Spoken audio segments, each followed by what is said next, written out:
Okay. Greetings, everybody. My name is Coin. Just do a little bit of a test here to make sure my audio is working. And double check the track. Track is in the right place. Okay, yeah, people should be able to hear me. Greetings, everybody. My name is Coin, and welcome back to another episode of The Legend of Zelda Breath of the Wild. How are we in health and spirit today? Hopefully well, hopefully well. I'll just adjust this, and I'll know in a moment if I need to adjust it again. Last time on Breath of the Wild, I'll explain what happened Wednesday in just a minute. I want to go ahead and get this stuff out of the way. Last time on Breath of the Wild, we proceeded to start going through Lake Hylia and collecting the Koroks, and doing the shrines and completing the puzzles and all that fun stuff. That's it. That's pretty much the episode. The only thing I guess I could say that was of note is that we made it to the mounted horseback archery course. And we were basically told, hey, there's this beautiful giant horse. You should think about getting it and bringing it back here. And all that fun jazz. That was basically it. Hey there, Sizzling Seal. Good to see you. Sorry I couldn't even lurk today. I woke up late, had to get a whole bunch of stuff done. But hopefully you're doing well in health and in spirit today. How have the streams been going? I did see the Discord notification while I was busy getting things ready, so I know you were streaming. If you guys don't know Sizzling Seal, please check them out. Please follow their channel. They work really hard on their content. Here you go.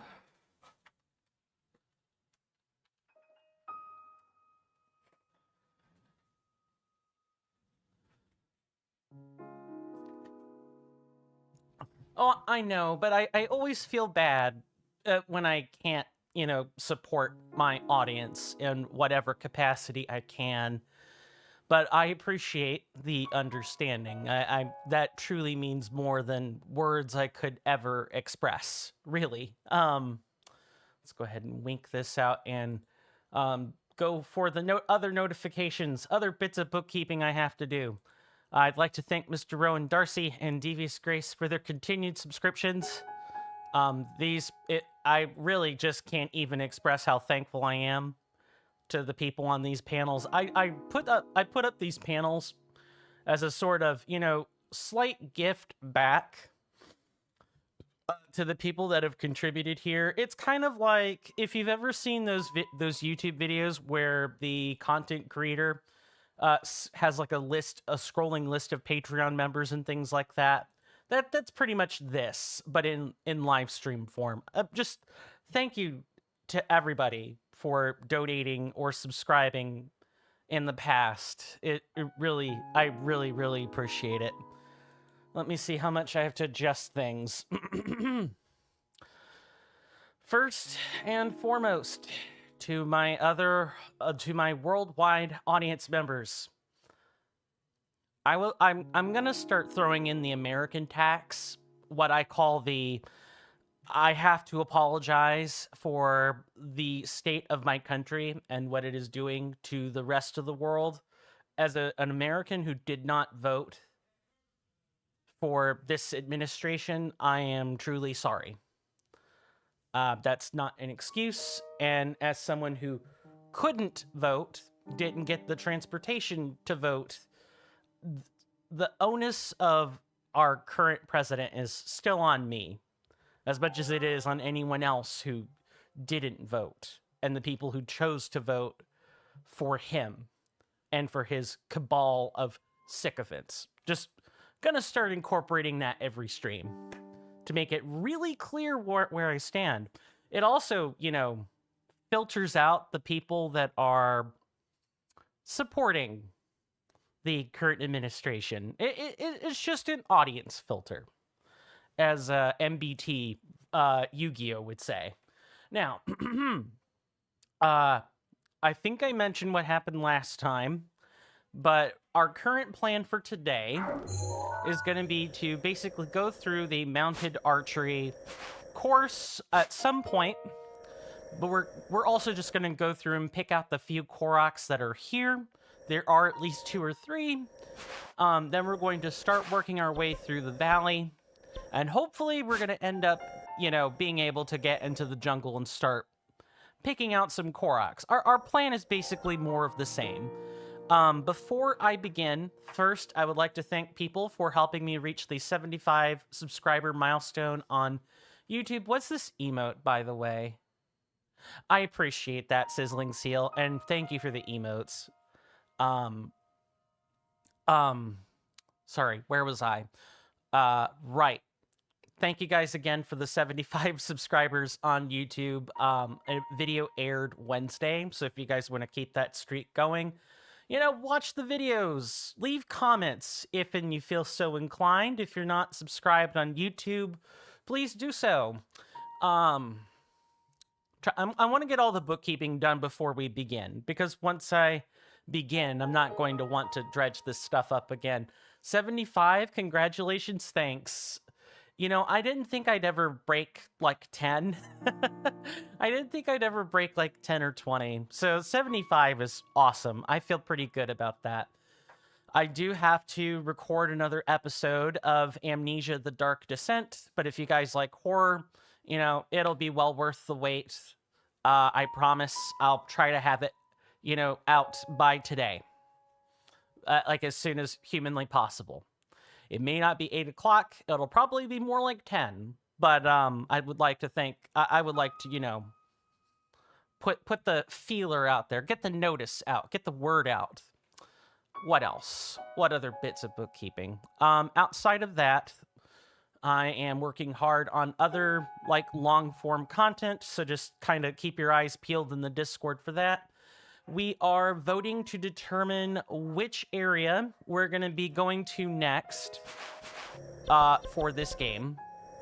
That's in the Discord as well. It's in the voting on content channel. I put the vote for that there about 4 days ago. There's no hard time limit, but as soon as we get done basically mapping out Eastern Necluda here and getting everything there is to get, that's when it'll come due. I'll put out a reminder when I think we might be getting close to that. But if you guys want to vote on Akala versus the Elden region, please do so. We vote on the Discord. In fact, let me go ahead and do that now.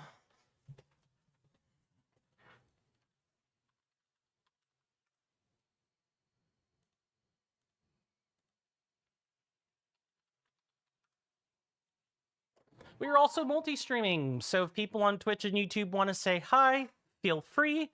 I don't recommend a cross-platform conversation or anything, but greetings are nice. Gonna go grab some snackies? Very well, Sizzling Seal. Hope those snacks are good. Trying to think if there's other bookkeeping I need to do. See, talked about the subscriber thing, paid the American tax. We described what happened last time in Breath of the Wild. We've outlined our plan for what's happening this time. I've talked about the 75 subscribers. I've mentioned voting on the Discord. No, that's really about it. I think we're actually ready to get started. I just wanted to make sure I did all the bookkeeping ahead of time so that I would maybe just sprinkle out the usual bits of shilling I have to do. That would be the idea. We've spent 7 minutes talking, or more like 9 minutes talking, and one of those was audio testing. Let's just get started, shall we? Let's just get started. There are 3 Koroks to grab.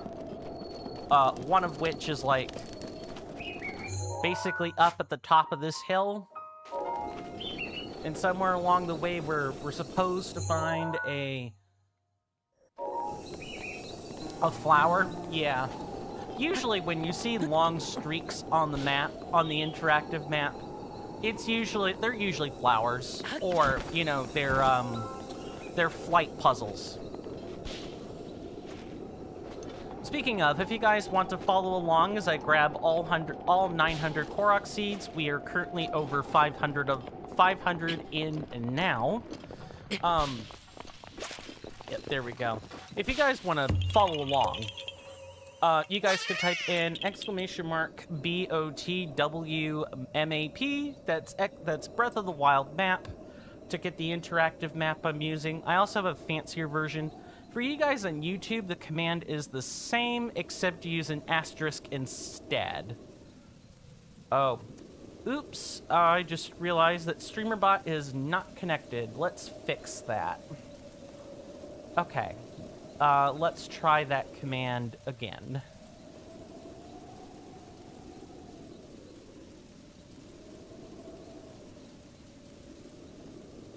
There we go. Okay, next one's like, it's a stone puzzle. I already know where we're going.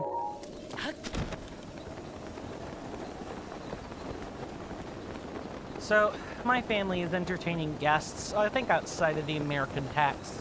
I would like to be very careful about what I talk about today. And I guess also, at least when it comes to politics, I guess also while I'm thinking on it, there's like, I'm not like changing my policy on things we discuss. That's gonna be dictated by, you know, the current administration and everything. But even though I care about everything that's going on in the US, there's one thing I'm, you know, locked in and centered on, and that is the words of a man named Robert F. Kennedy Jr.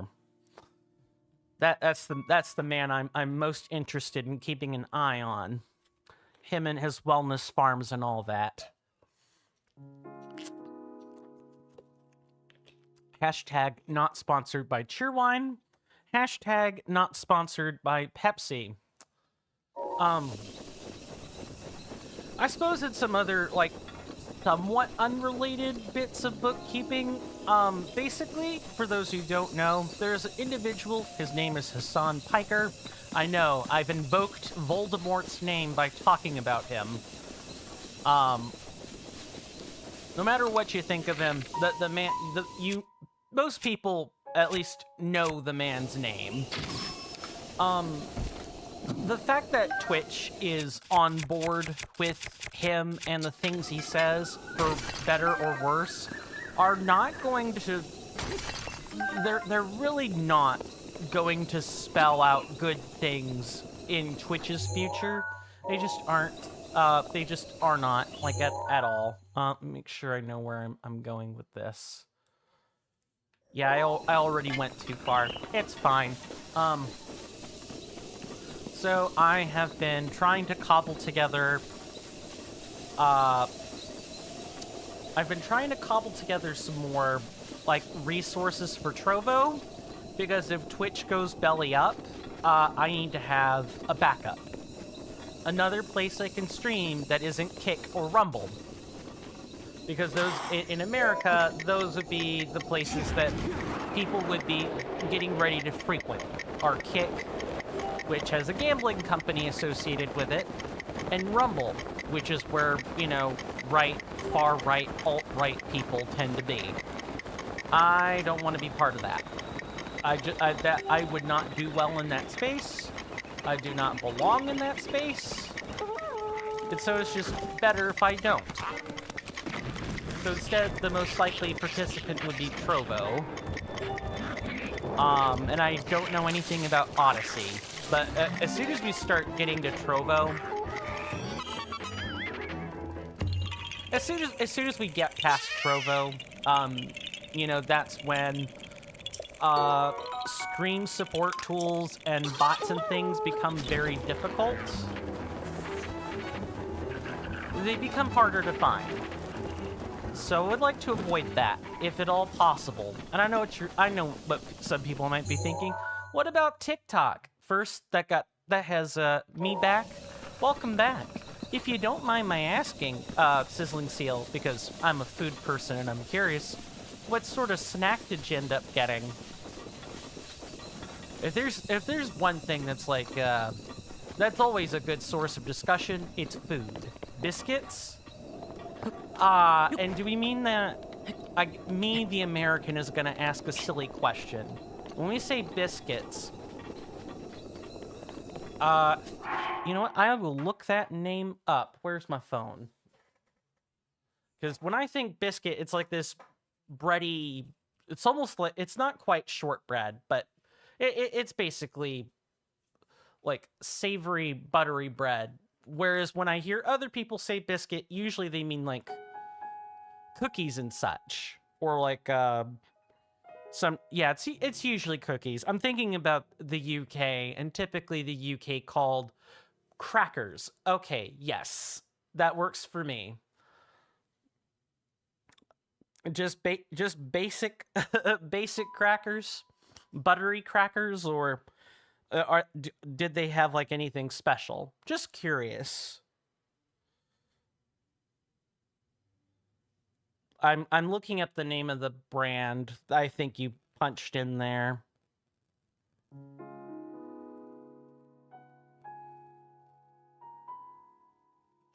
Ah, okay. It's a little salty. Yep, I just looked up the brand. It's a red box with yellow, like yellow letters, a yellow label, with a blue circle on it. Would that be correct? Yep. Okay. So Feta is there's a U.S. brand of this. They're called Ritz crackers. Yeah, the Ritz crackers are quite good. So Feta is like the international / Philippines version. Usually when my folks have stuff like that, they have like the spray cheese to go with it. Cheese whiz, which I guess is all right.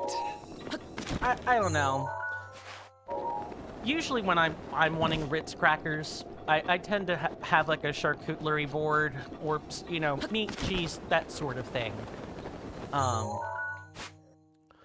Or I guess no, Ritz wouldn't work with that. You'd have to use like Graham for s'mores. I'm thinking about like various cracker themed snacks now.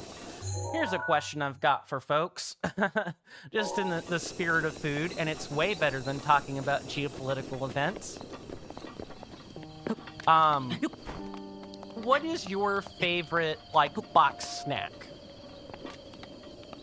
It's got to come in a box. Doesn't have to be crackers, or anything like that, but it does have to be a boxed snack.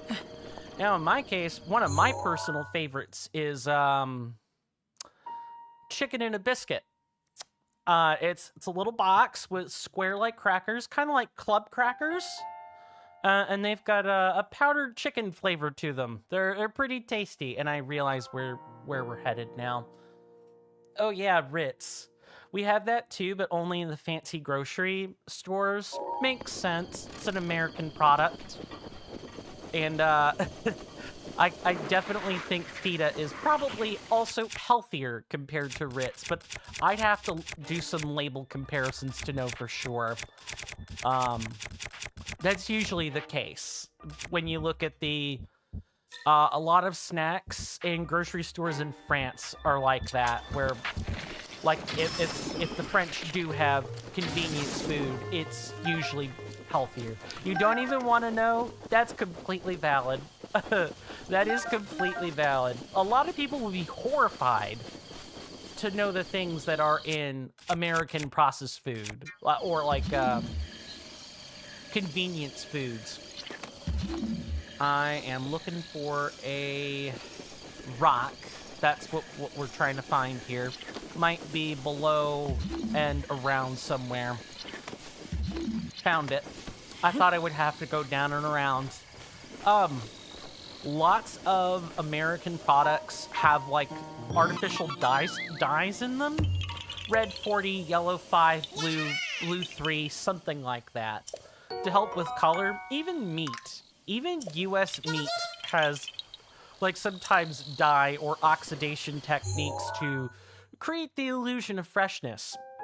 It's perfectly natural for meat that's been sitting on store shelves to be kind of brown, not red. Why? Because, the blood's left the steak. It's left the pork chop or whatever, right? Like, it oxidizing and turning brown is not necessarily an indicator of rotten meat, but a lot of people, especially here in the States, do associate brown meat with like rotting meat or freezer burnt meat, and so they won't buy it. So what do the stores do to get people to buy meat that's maybe been sitting there for like 2 to 3 days? They just oxidize it a bit. Maybe add some red coloring. It's probably not strictly just red. It's probably like other dyes, but yeah, US food policy is wild. Which is why, I kind of view Robert F. Kennedy as being a bit of a question mark. I don't really know what he's going to do. If this results in more somewhat straightforward and honest food practices, I would say that Robert F. Kennedy Jr. will at least be a little bit of an asterisk when it comes to Trump's presidency. Oh, and I should probably surmise this has been happening a long time between multiple, U.S. administrations. This isn't like anything new. The U.S. has always done this with their meat. Well, not always, but pretty much ever since the advent of, modern freezer technology and marketing strategies have become more popular. They've pretty much realized, yeah, people don't buy brown meat, which is super stupid. Okay, what is this one here? Oh, I dove down into the river. We didn't need to do that. I'm trying to think of other things that the U.S. food industry or agro business models do a lot that aren't things that PETA discusses. It's strictly in the realm of the food's already hit the shelf. What do we do to get people to buy it? The meat is really about the only thing that comes to mind for me. I'm sure there are other things, and if my sibling were here, they'd be able to point that out. Snap of a finger. I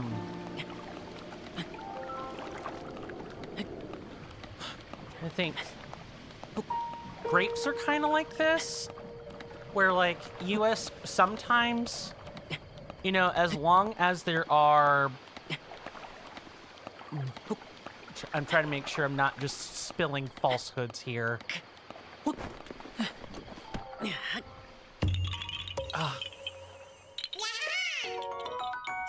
No, because I can't even continue with that example, because the things that happen to grapes on the store shelves are things that typically happen with a lot of produce once it's been shipped from factory to grocery shelf.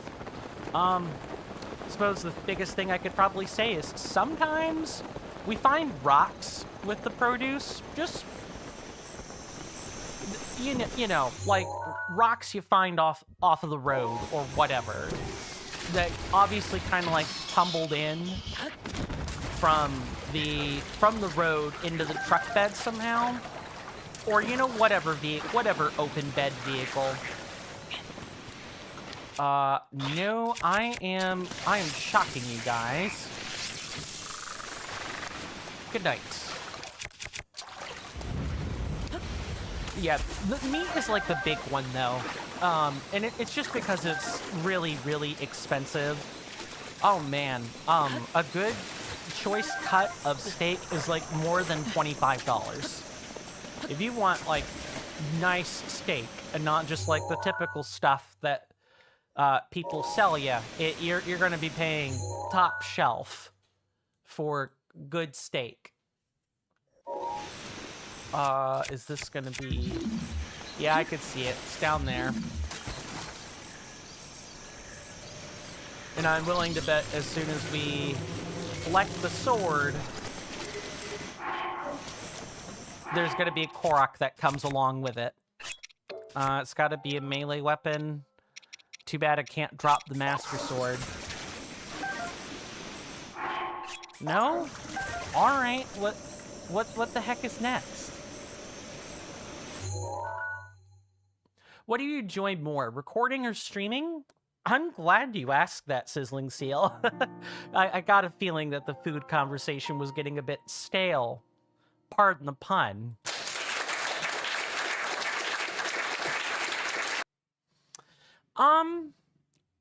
Can I say I like them both equally? I know that's a non-answer, right? No. You were just curious? No, that's completely fair. I'm moreover, making a joke. Or I'm poking fun at the fact that I'm struggling to think of ways to continue the previous topic. So I'm not. So on one hand, see, I'm an extrovert. I like talking to people. I love streaming a lot. I enjoy it immensely. There are a few things with streaming that make me not enjoy it. I kind of have to be in a bad mood. I have to be sick.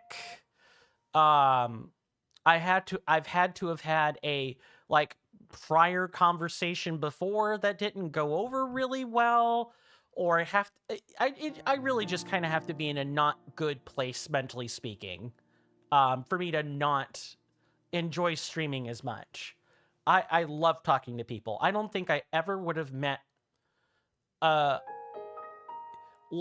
any number of Europeans or people from the Philippines, such as yourself, or people from I think I had someone who was Japanese. Yeah, I've had and people from the UK. I've had people from all over come and go through this stream. I would never have had their perspectives if I never streamed. I really enjoy it. On the other hand, when I'm recording, it's like I'm exercising a different muscle, right? And I suppose part of it would depend on what exactly I'm recording and what manner in which I'm recording it. Like with the Dragon Quest Let's Play, I enjoyed that a lot. I enjoy that a lot because it's exercising a different part of my personality, one, and two, it's a Chugga Conroy style Let's Play. Yeah, I guess that would probably be a good way of describing it. It's not, I'm not doing the generic thing of commenting on the gameplay. I'm also trying to demonstrate things about the game or things that have happened in the background. It's very different. Honestly, the closest thing I could say that's typically what people do with recording would be the Amnesia series, because that is kind of different. That is kind of in the same showboat as what people on the interwebs normally do. It's just a different side of myself, mainly. In terms of the commentary, what's easier for you? Recording. I mean, recording is easier because, I can always go back and post, right? So if I get done with the recording and I'm like, oh, shoot, I need to talk about this, I forgot to talk about it, I can cut the part of the video out, insert this thing, and then get back to the commentary. Get back to the live or actual present recording commentary. So I would definitely give that over to recording. However, sometimes I had to read on the map where I could find this. I see it. Okay. But now we have to find where this metal cube goes. On the other hand, some people sometimes just see, non-streaming commentary as inauthentic because it's a recording. And thanks to AI, thanks to deep fakes and so on, people can say that, I'm lying or, is that really happening? And you can fake streaming footage as well, but it is a lot harder. You typically only go through the effort. Thank you very much for the follow. Much appreciated. Please enjoy your emotes, as well as Discord benefits and privileges and all that fun stuff. Follows are meant to be anonymous here, so I typically don't spit out names with them, but thank you so much for the follow. Much appreciated.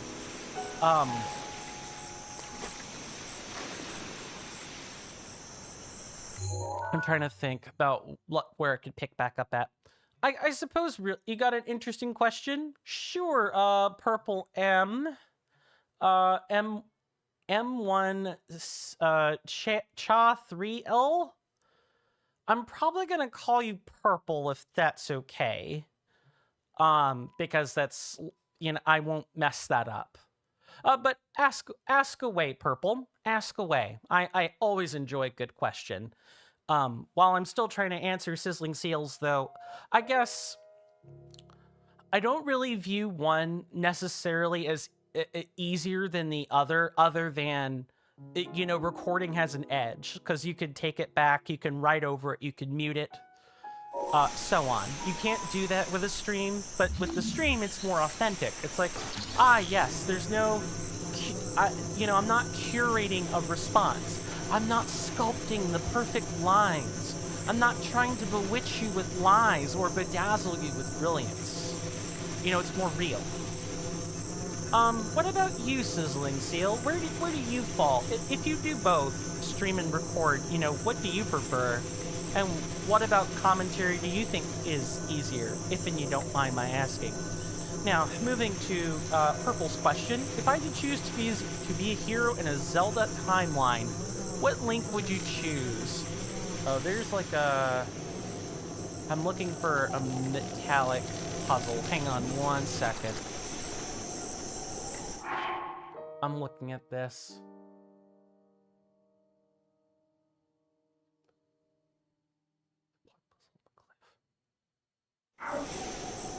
North side of the cliff toward the lake tower. Okay. Yeah, this one's like really far away then. Ah, there it is. No wonder that's hard to spot. So I'll reply to that statement in just a second. What Link? Skyward Sword Link, but that's because Skyward Sword's my favorite game. If I were thinking about in terms of like raw power level, probably Twilight Princess Link. Experienced, athletic, well-liked, but not like super cartoony either. Nice, gritty realism. But my first response, Skyward Sword Link, is probably the one I'd pick. I don't know. I guess I'm just a sucker for bad games that way. Sizzling Seal says, haven't tried recording it yet, but you're thinking about it. Recording it? Haven't tried recording yet, but you're thinking about it. Ooh.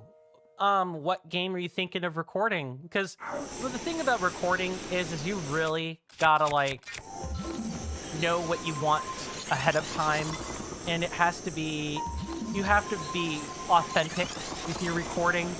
Or you have to be, like, informative, right? So if you're going to go for, like, gaming content, you should make sure it's a game you enjoy. Otherwise, you're going to have a bad time. If it's something more like, I don't know, cooking or whatever, well, you might want to be careful with... You might want to be careful with the logistics. It all kind of depends. I'm merely curious. If you're like, I want to keep that a surprise, feel free to not answer. I don't want to pressure you into making decisions yet. I'm merely curious. Purple says, interesting choice. What about you, Purple? What do you, which Link would you be? And maybe perhaps why, if I may be so bold. I would also like to extend that question to everyone else that's listening as well. Both on Twitch and on YouTube. Hello. Oh, this is just filling the thing in. Okay. Let's fix that as soon as possible. What if you had to choose a Link, which Link would you be and why? Okay, I would really love... I'm not close enough is what I'm figuring out here. Let's fix that first. Not sure yet, TBH, just want to try it out for fun. Yeah, I'm gonna recommend that, if you're a YouTube savvy person, think about all the content out there that you like watching, and then maybe go from there. For example, when I'm thinking about, what I want this channel to be, at the time that at the time that I started up this channel, I already knew I wanted to be somewhat like Chugga Conroy. I wanted to be that guy who didn't just do, the bare minimum of the game or whatever, but like actually go for the full 100% experience. And if there are things in the background that we can talk about, then I would like to talk about those too. Of course, it's harder to do live, especially because I can't really showcase the research or anything like that. That would require a bunch of thingamajigging the cables around a whole bunch, and I don't think anyone wants to sit through that. What is going on with this? I know it's this one. It just doesn't want to fit for some strange reason. Okay, let's do it like that for now while I read comments here. You want to try it out for fun? Yeah, no, I get that. I don't want to pressure you to do things a certain way. Do it whatever way you please. If that means recording something random and just uploading it to YouTube without much editing, be my guest. Maybe people really like that authentic, bare bones experience. If you're like, I don't know about that, not sure yet, whatever. Neva's grace is ready. Or you're the type of person that needs research, do that too. Do whatever works for you. I'm only perhaps sharing what I think works for me, or my experience. Purple says, I would like to be the Tears of the Kingdom Link. Cool, because you love the game, honest. And you like to build different vehicles and torturing Koroks with your flame emitter. Man, these Koroks can't catch a break. Nope, absolutely everybody just wants to torch them. Look, I get that the Koroks are such a difficult experience. Although, speaking of difficult experiences, this is also proving to be a difficult experience. There we go. That took me entirely too long to do. Yahaha to you too, Sir Korok.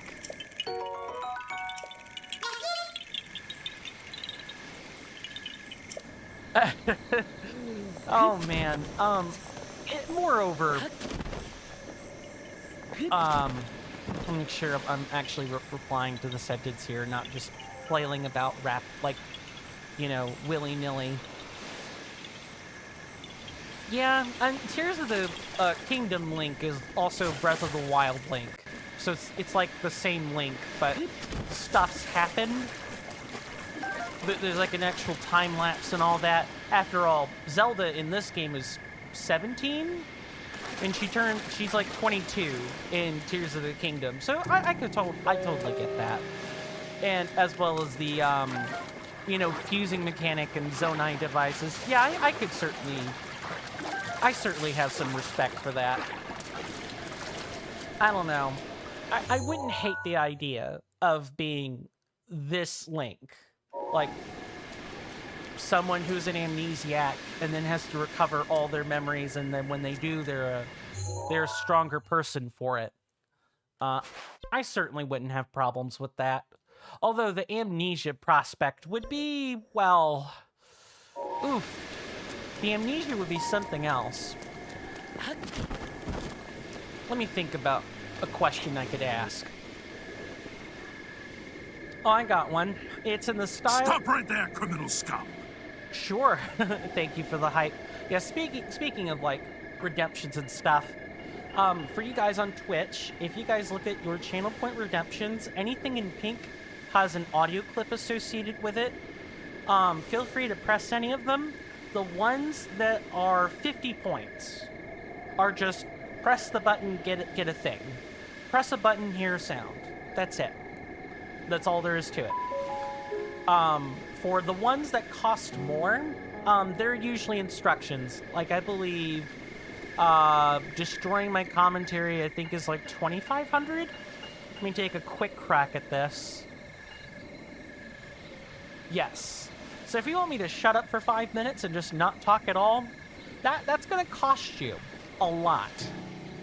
If you want me to say something avoid saying something specific, a la Point Crow, and his, don't say X challenge videos, that's gonna cost 10K, because it's super disruptive, but it's funny when it happens. So,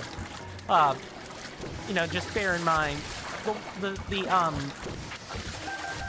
the audio redemptions that have a higher point cost are typically also involve something else. That's all. I am slowly working on having audio for everything on Twitch, but it takes a lot of time. Your mother is dead. Let me focus on this real quick. How do I want to proceed here? Wow, you guys have no respect for each other. Absolutely none at all.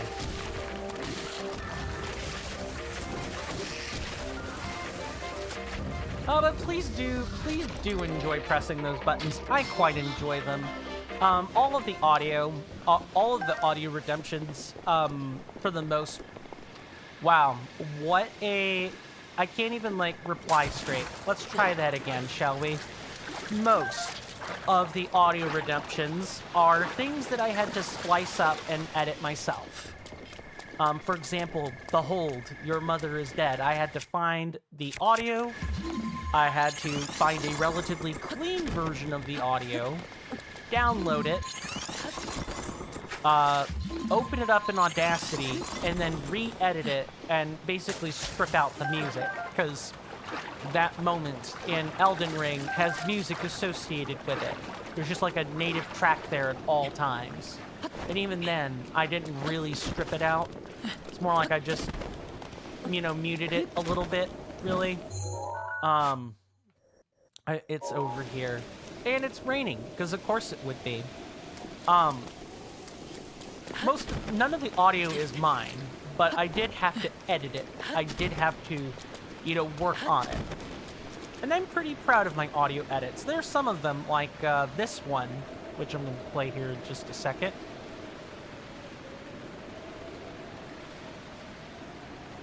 This one's one of my personal favorites. Oh, Erdtree, grant me suck. Just look at how we hear the distinct stop of suck. Oh, that's too good. That's too good.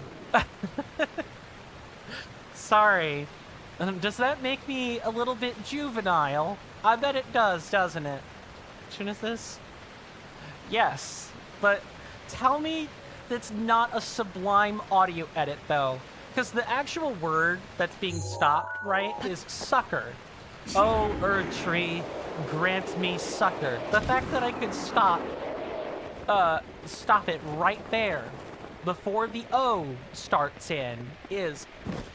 I think that's pretty impressive. For an amateur, anyway. Right, it's over here. I quite enjoy my audio edits, even if they're terrible. And I guess that's something else, too, is even some of the emotes and some of the other stuff on the channel, I drew myself. They're not great. Like, Coin knows this. But... it's here. Alright. But they're at least mine, right? Or I at least worked on them. In the case of the drawings, well, yeah, they are kind of mine. But in case of the audio, it's not so much that it's mine, it's that I came up with the stops, I distorted the audio, or, did a vocal isolation on it. I worked on it. I'd like to think that I've at least made something out of them. Something different. And I really don't think people who are worried about the integrity of art will, punish me for that.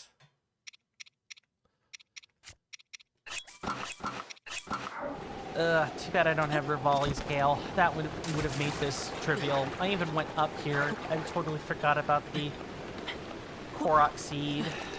Oh well. What else can I talk about? And also, thank you guys for engaging with chat today. I really appreciate it.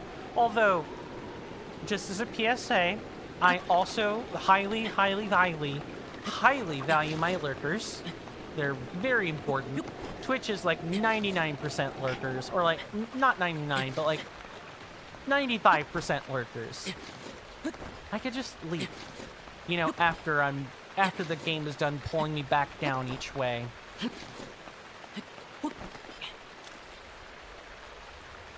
I'm really grateful for engagement. Although I'm more than happy to, you know, talk even without engagement or anything. I don't want people to think that I'm, you know, suddenly like, see, he's lurking bad. No, I'm specifically pointing out that I'm extremely thankful for lurkers.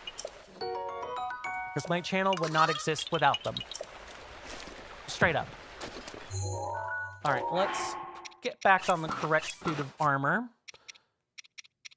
We've probably got about 5 minutes before the advertisement alert shows up. Okay, so let me also do this one.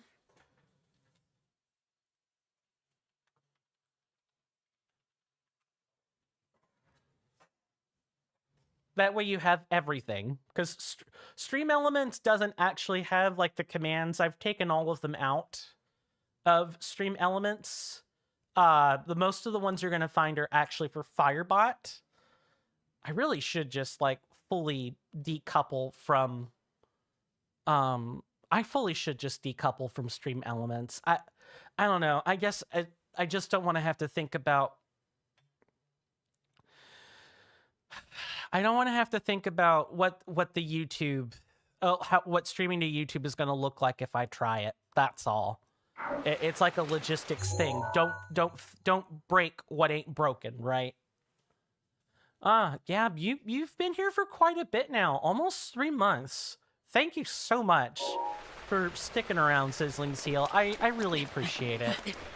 I appreciate it to anybody, of course, but 2 months is, you know, I'm not the greatest content creator in the whole entire world, so I'm always thankful when people, you know, stick by me.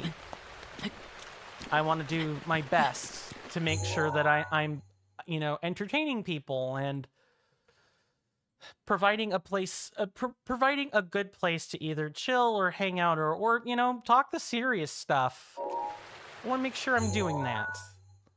And I don't know. I'm droning on, and I'm not speaking in a coherent manner. I just appreciate everybody being here for any length of time, and especially if that length of time is like more than a month, because it really speaks to being able to keep an audience, right?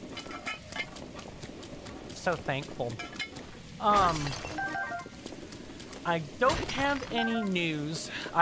What I'll probably do is over the intermission, I'll try to get some articles pulled up on like Smart News or something, and we can talk about some like science headlines or mathematics headlines in you know, the year of 2025. That way we're not, you know, inundated with politics. Politics are important. Let's not pretend they're not. But, it gets so... It does get annoying to have to talk about it all the time. And politics today is just particularly draining. I'll just say it. I don't like the state of politics in the world right now. There's nothing interesting. It's all life-threatening danger. So having things to talk about that aren't... Dude, that's a multi-shot 5. We don't need that. BRB, gonna check out the YouTube videos? Awesome. Thank you. If there's any place I recommend, it's gonna be Dragon Quest XI Episode 11, because I've got to refactor audio on 1 through 10. I just gotta turn it down, really, is what it is. I didn't balance the mic correctly and stuff, and it took 7 episodes before... a real-life friend told me, hey, you might want to refactor that stuff. Sorry, I'm getting way off course. Let's fix that. It's like over here. Let's set a pin so I don't forget. But in all seriousness, thank you guys for keeping me company and for following the content and things. Really appreciate it. If you guys hadn't done so, for anyone who's listening out there, please consider following. Please also consider a subscription on YouTube. And make sure the notification bells are turned on so that you don't miss the notices for when I go live and things. Please also consider joining the Discord and checking out the content resources channel. In there, I have a Google Calendar invite in there for just anybody who clicks on it. Anybody at all. If you've got an Android class or Android type phone device with a basic calendar app on it somewhere, you can sync up your calendar with my streaming calendar. Attention, members of our fine audience. In just a few short moments, there will be some advertisements. Sit tight, stay strong, and hang in there for me, and they'll be over in just a few short moments. Thank you. Yeah, this is gonna work better if I use stasis on it.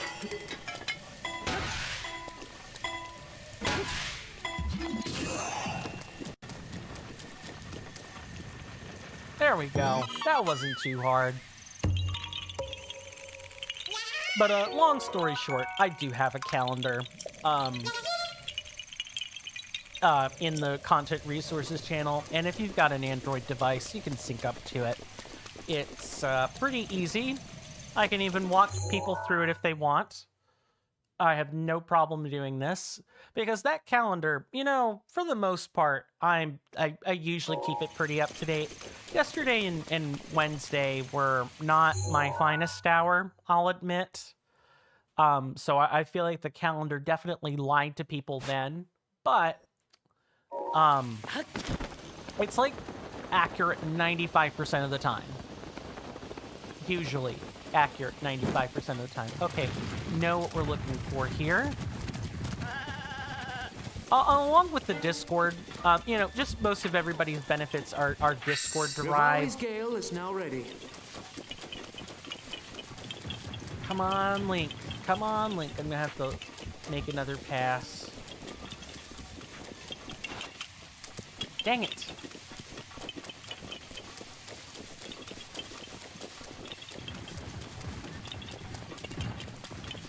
Okay, wait. I have to... Oh my god, I keep missing it. This feels like an Elden Ring reforged, an Elden Ring reforged rune piece all over again. I'm trying to chase it down. Anyway, they don't move, but it's like trying to figure out where, you know, the glow is coming from is infuriating.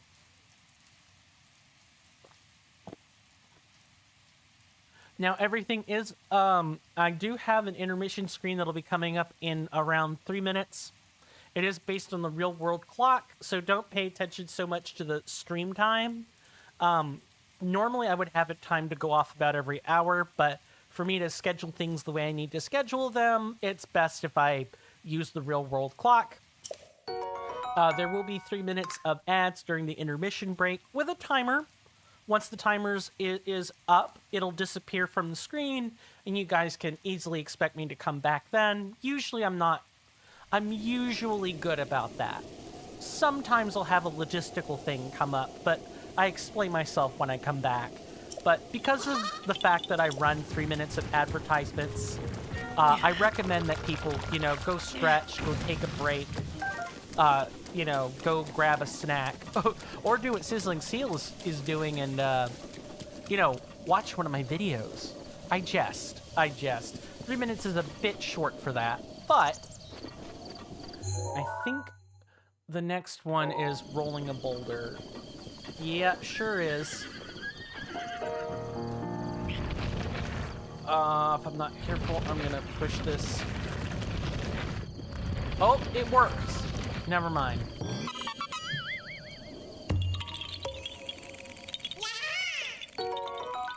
But really, do whatever fits your fancy. And I usually try to stop within 60 seconds before the new minute starts.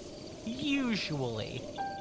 Not I do sometimes get caught off by my own timers, though. So just, you know, I ask for some grace. That's really about all I can expect. But thank you guys again so much for your company today. I know it's like the 4th time I said it. Look, I'm a thankful person. I don't want people to think I'm ungrateful. That's all.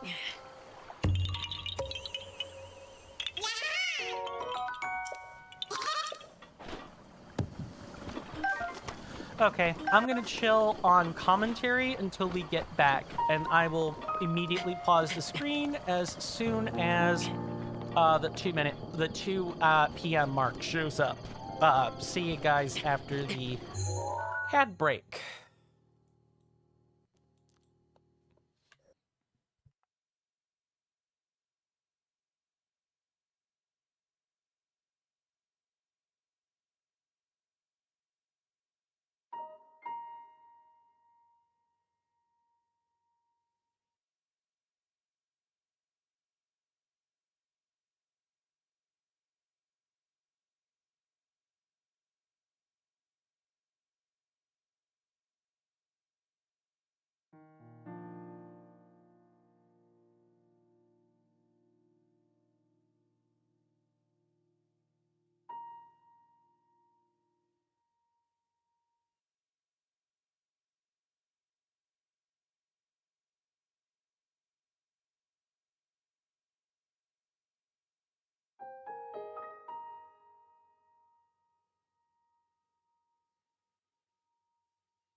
I am back. Sorry about that, folks. I was checking out some current events and some science headlines. I use Smart News to get mine. Some things that may be of interest is that there's an article from physics.org that talks about warp drives not breaking relativity. There's some new atom research that advances theories in nuclear polarization. or it advances experiments in the thing, excuse me. I will, like, pick... There are a couple of others that really pique my interest. But I will take a second and kind of read one, I'd say about every 15, 20 minutes or so. And, try to do that for hours number 2 and 3. And then we can have the 4th hour be, more gaming focused. Okay, before we continue, is there anything I need to discuss? No, there isn't. If you guys do want to, help the channel out, though, and you haven't, I've already mentioned about following and subscribing, I think. Those are just free, easy methods to help the channel grow more than anything. I forgot to, yes, I guess I was trying to, like, make sure I said everything I wanted to say, and I kind of forgot to say. Steven has a very horrid time letting things go. And that is my first name, by the way. It's Steven. I do not hide that. There's no reason for me to hide that. Look, if the government really wants to find me, my face is here. It's easy to find. I couldn't hide if I wanted to. There's too much footage of me.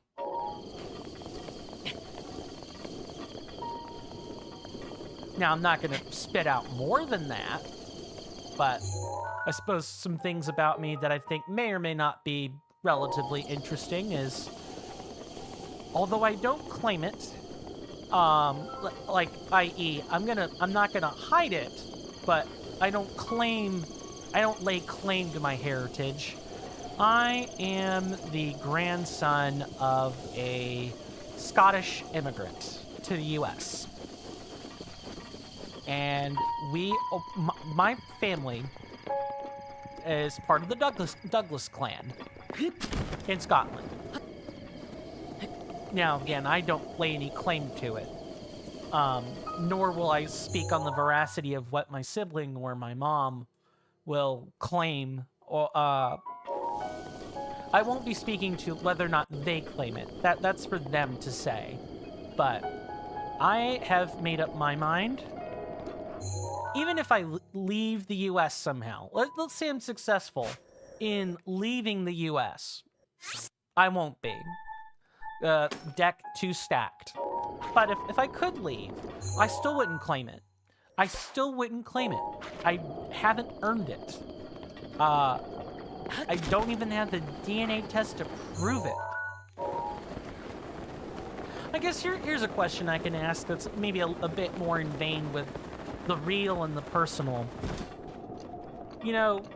Is there a heritage that you guys don't want to claim that's part of your, historical lineage? Maybe lineage is the word I should use. Is there a part of your genetic lineage that you don't claim because you feel as though you haven't earned it, or you've done nothing in which to earn it, or you've done nothing in which to resemble the lineage? I don't have the checkered flag. Checkered flag. Yes, that's a good one. No, I don't have the checkered plaid. I don't have the coat of arms.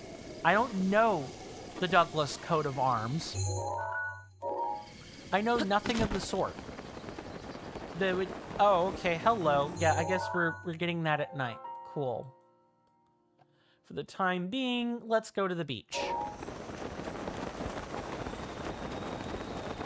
Although, is there... Yeah, I thought there might be something here.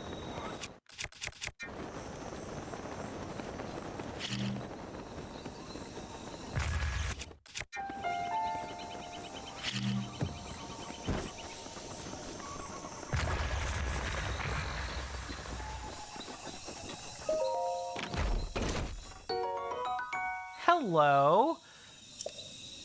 But my inventory is full. I'm gonna at least grab it. I'm not gonna take it, because we have better weapons than that.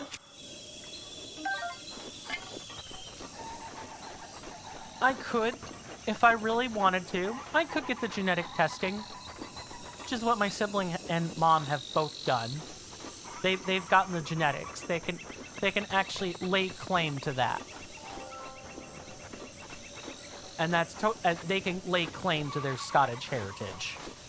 The most I could say is, yeah, it's in my family. You know, and we can kind of deduce how far down the Scottish lineage traces for me. But I'm not gonna lay claim to it because it's not mine. You don't claim a lineage. Other people tell you you have it. Which, of course, begs the question, you know, my sibling and I have gotten into disputes over this before, where it's like, oh, well, you can't do that. You can't say that you don't have this lineage. You do or don't. There is no, you get to choose whether you have it or not. And perhaps that's true, but the bigger thing I'm wanting to just say is I don't wish to claim it. I don't want to claim it. I merely want to be, insofar as I continue to be here, an American. And then when, I think, oh, that's real. It's cool. And then when I move somewhere else, or manage to emigrate somewhere else, you know, I'll simply say, okay, well then I'm proud to be this or that. I'm not really loyal to my country in that respect. And I want people to know, even though 55% of people voted for, was it 55? I actually think it was more like 48 and 47. I might be mixing it up with poll numbers. I'm pretty sure it was like a 55-47 split somewhere. Even though more people voted for Trump than not, I am not a Trump loyalist. You're just not gonna find that.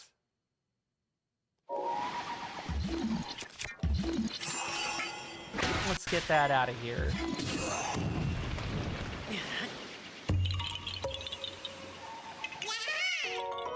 And the views of the government are not my own. I would have said this regardless of which administration we would have been under, or the administrations of the past. I don't reflect the government's views, and they don't reflect mine. But I know that's not how people see things all the time. Like, just take a look at the Russian people. You really think that, you know, Putin's opinion on the way things should be is a reflection of what the Russian people think? No. There's rebellions and protests and riots that happen there all the time now because he's taken things too far.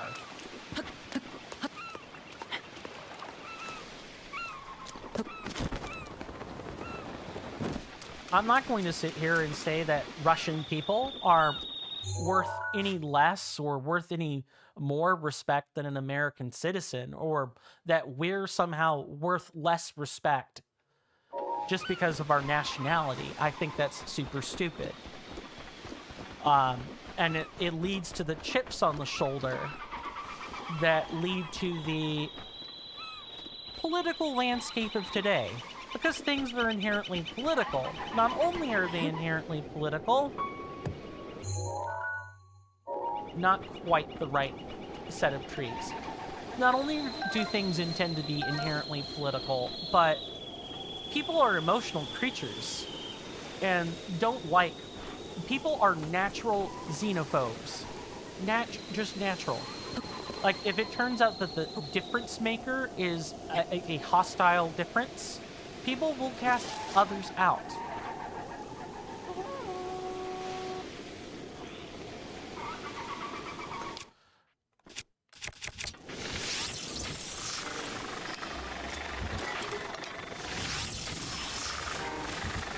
Okay, let me get my weapon ready.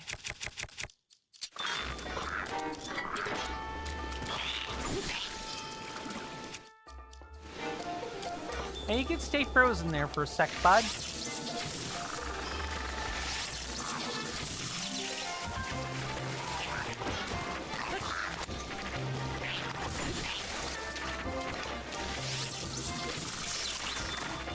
Oh man, how about that?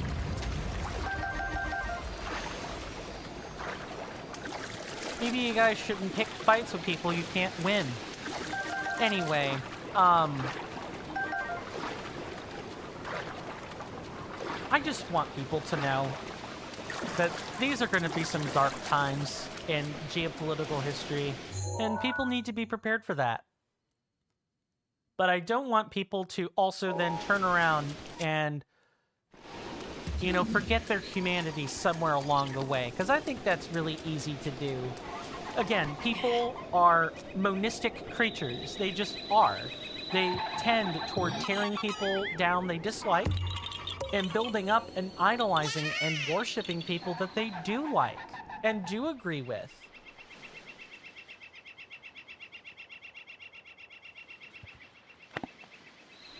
If there's any man whose center-right politics reflect, like, maybe I probably shouldn't even say he's center-right, because I want to be careful.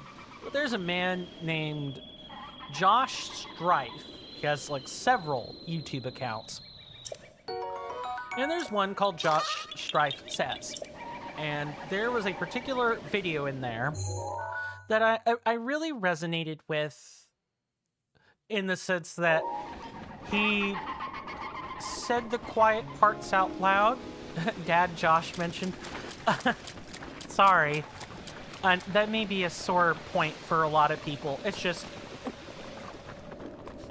he says things that I don't agree with everything he said, mind you, but when it comes to debates and how people think and argue with one another, I think he says some really, he makes some really interesting points in how people don't really argue with their logic, and even when they do, they're still emotional creatures.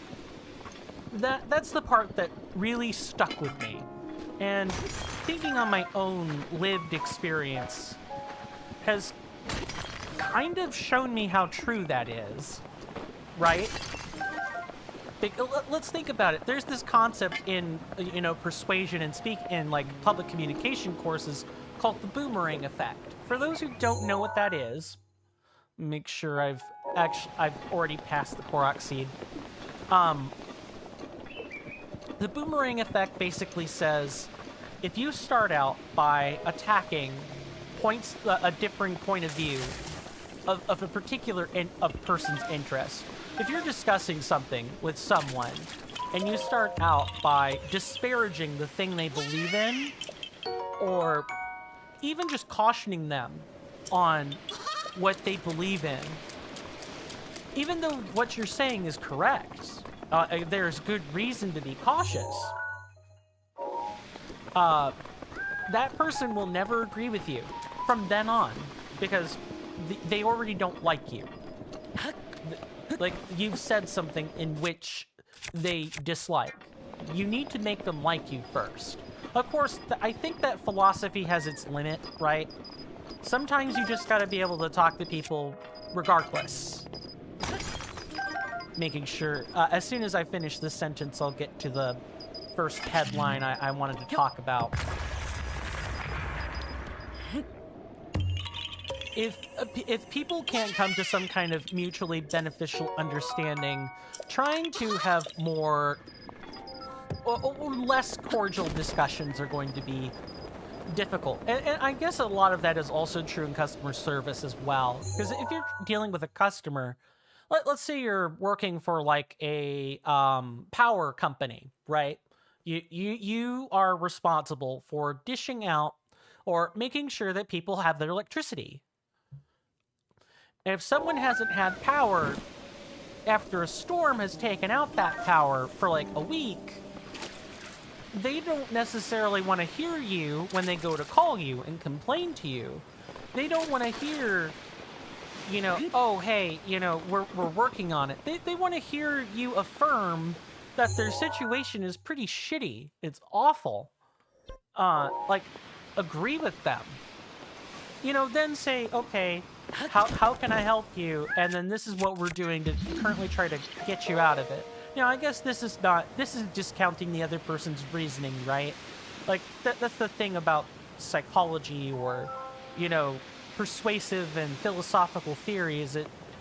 You can't, it's hard to do that. It's hard to think on these things without having, like, a second person to bounce ideas off of and confirm or deny what you're saying. But I like to think there's some truth to that. Conversations become much easier to have once there's some kind of mutual understanding on how people feel with one another. I think there's a lot of truth in that. It also, you know, it's like the guy is a looker. I will say that the guy is a looker. Ladies, I believe he's already married though, or has a girlfriend. Either way, you know, ladies, if you bump into this dude or you get a picture of him, hold it. I'm trying to figure out where this Korok seed is. Sorry. Just realize where it is.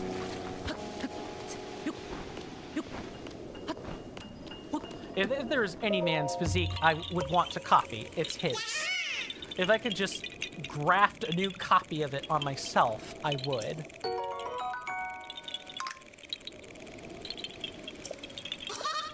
Okay, I mentioned that we were going to do a science headline, and I meant that.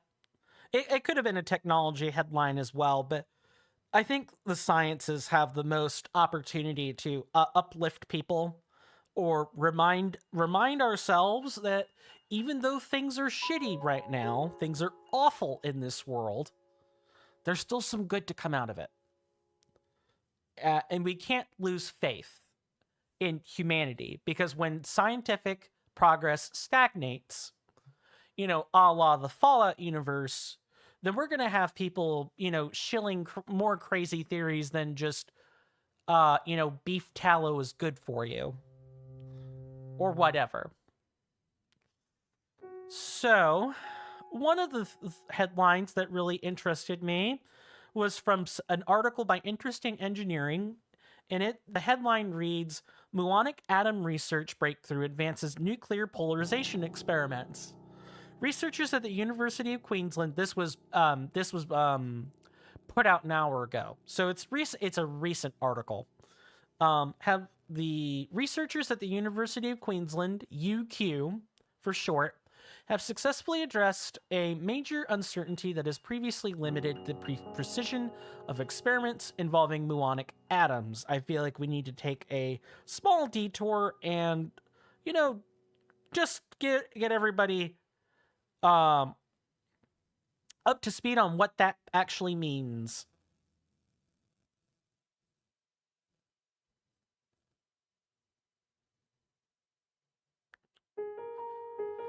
Okay, so in a muonic atom is where an atom has an electron replaced by a muon, which, like the electron, is okay, that's not really all that helpful, but essentially it is a different subatomic particle. The electron is an atomic particle, and the muons are a different subatomic particle. Same charge. There's a diagram here that's showing me. It's got the same charge, but, well, okay, it's got the same type of charge, but the strength of it is different. I believe muons are weaker than electrons. Probably weaker because it's larger than an electron, whereas electrons are smaller. Okay, yeah, that makes sense.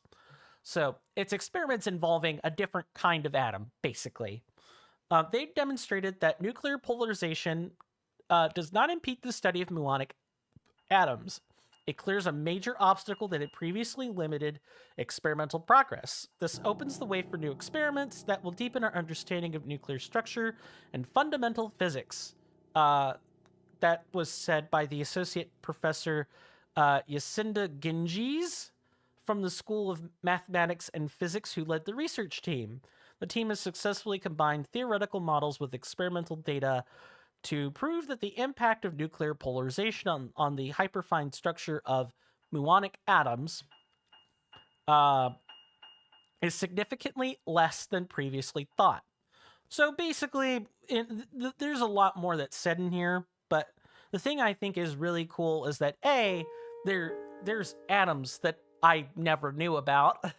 I didn't know that you could sub out an electron for some other particle.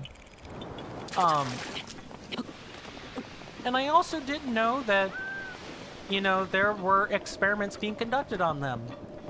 And that apparently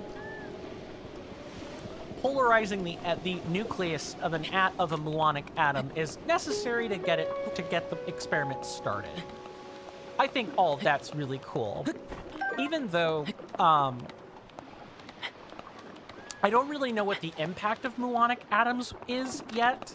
I don't know what that means in terms of the sciences or in terms of chemistry or physics, but I do think that's a pretty neat discovery.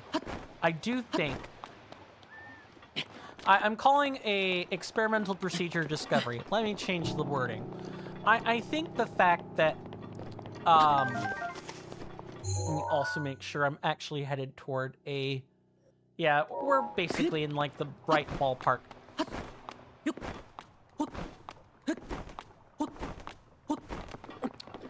I do think it's cool that even though, the world is in a sucky place, science continues to evolve and press on. I really don't want to think about I really don't want to think about what happens when science around the world freezes. The US is going to have its own version of that.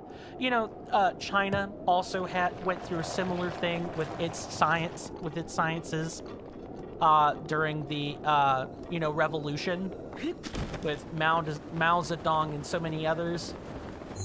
I just didn't think we would go through our version of this. Time is still marching on, though. We have time not to course correct. I think a course correction's a little bit silly, but, some kind of recovery. I think we could still snap back in STEM, once we elect the right people. Now, if the voting becomes rigged somehow, well, I guess all bets are off then, but let's see, who else do I watch? I watch, in terms of like getting my news sources, I will watch Some Ordinary Gamers. He always refers to himself as Mudahar, so Mudahar it is. Charlie/Voice Critical. I tend to watch those two if I'm wanting like current events or like tech-related news. And while I don't like condone the things that Asmongold has to say, it's one of those, I'm not part of the streams of his or anything, but I do keep my ear to the ground, right? It's just like, you can enable some pretty unsavory things by, watching current events or whatever, or react tubers or what have you. I'm definitely not going to condone the things the man has said or done, but I do watch some of the VODs because that's what that side of the political aisle is thinking about. That's what the modern version of it is thinking about. That's how they're framing things. And I need to be in tune with that. Politics is important. I have gone from being... I can no longer be an apolitical person. I used to try really hard to do that. Now I can't.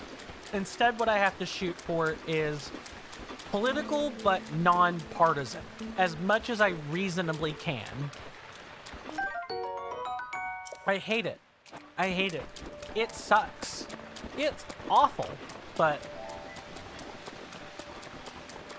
it is what it is.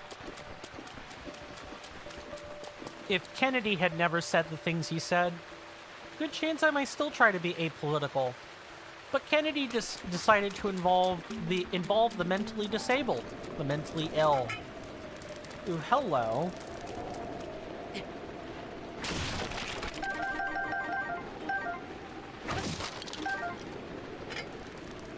Hello, lady. Your skin is so smooth and gorgeous, my little Roscoe. Did you name that rock? That marble? Someone's watching us. Oh, my sweet Roscoe. You're so shy, aren't you? Yes, you are.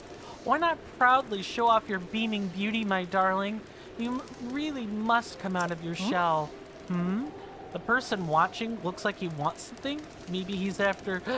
Is he after you? Don't you worry, my sweet Roscoe. Would never, ever, ever let you go. I'm head over heels for my special friend who's been around since ancient times. You're so ancient and special, Roscoe. Yes, you are. Sorry, my sweet Roscoe, but I fibbed a little. The truth is... Now, don't get excited. I want to see Guardians! I was gonna make a Guardians joke, but I better not. Flying ones, small ones, ones that walk around. I want to see all the Guardians in all of the world. Not the ones around here that have rusted away either. I want to see fresh and lively Guardians. If I ever do get to see them, I may just have to leave you, my friend. Oh, but don't you worry. Getting near Guardian is too dangerous for me. I'm afraid seeing Guardians like that is nothing more than a dream within a dream for me. Welcome to the Guardian slideshow.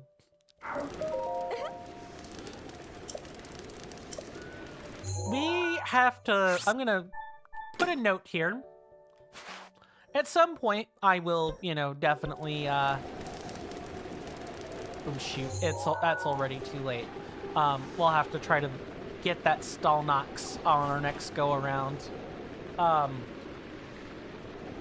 me also put a note, another stamp here so I know to go back and deal with it. But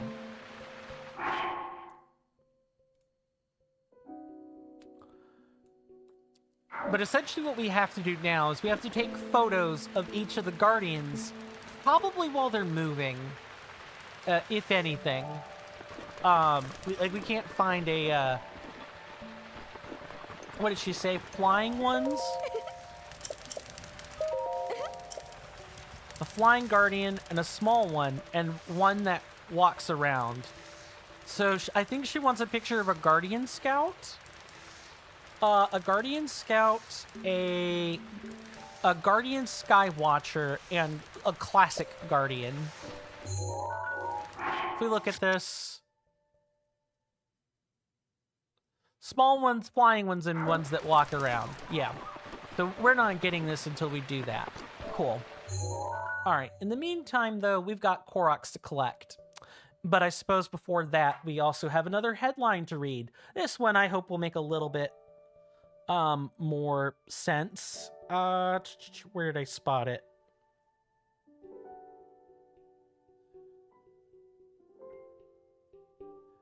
I think I might have spotted one earlier.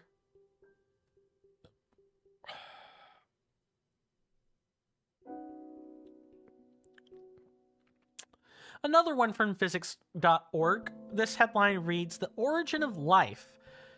This was also 1 hour. This is probably now about 2 hours ago, but how a special group of single-celled organisms laid the foundation for complex cells. So this article kind of just talks about, how computer technology has helped us figure out things like bacterial and archaebacterial structures, or archaean structures, excuse me. Did you guys know that archaeans have ether as part of their cell wall? Like the compound ether. It just makes up the cell wall. Because archaea, like bacteria, a lot of them also have cell walls. So that one's less of like a current events headline and more of like, how far we've come from not knowing a single thing about archaea at all. Something close to an archaean, but not quite, would be extremophile bacteria. Extremophile bacteria grow in places like volcanic vents or the salted, like the salty water. It wouldn't be the Nile River, but it's like I know it's somewhere in that general area. Or in like Arctic glaciers. Or in sulfur vents. Things like that. Because bacteria can do some pretty amazing things with the nutrients and materials found there. A lot of them are like profligate anaerobes, which basically means... I want to say the profligate... Actually, I'm not even... This is the part where I don't remember what that word is. Let me do the looking.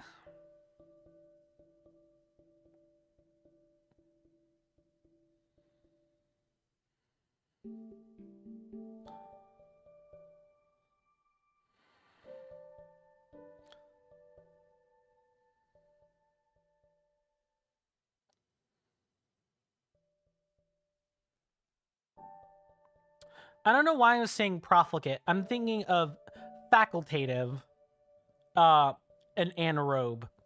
A facultative anaerobe makes ATB. Wow, thanks, coin. ATP by aerobic respiration if oxygen is present, but is capable of switching to fermentation if it's not there.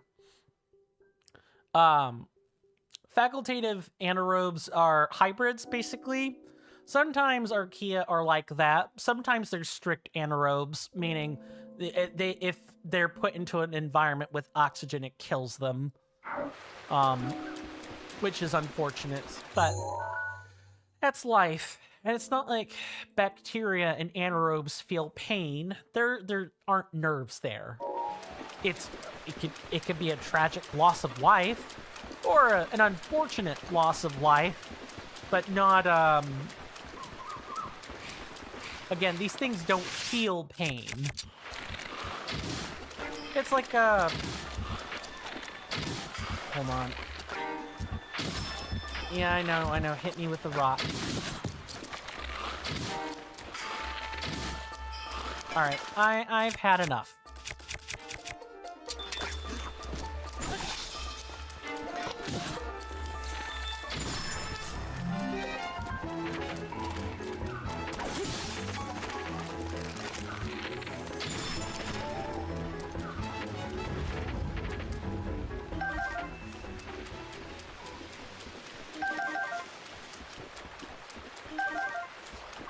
Sorry about that. Let's get up to the top of the structure then after we've, searched the coastline for these decayed guardians.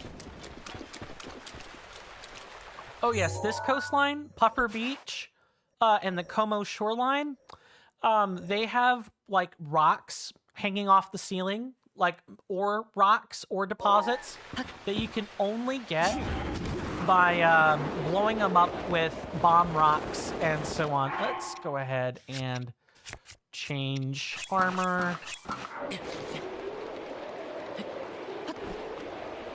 And we'll eventually get up there.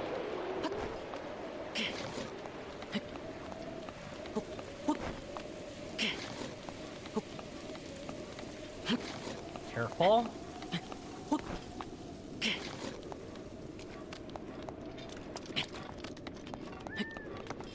There we go. That shouldn't have been that particularly problematic, but whatever.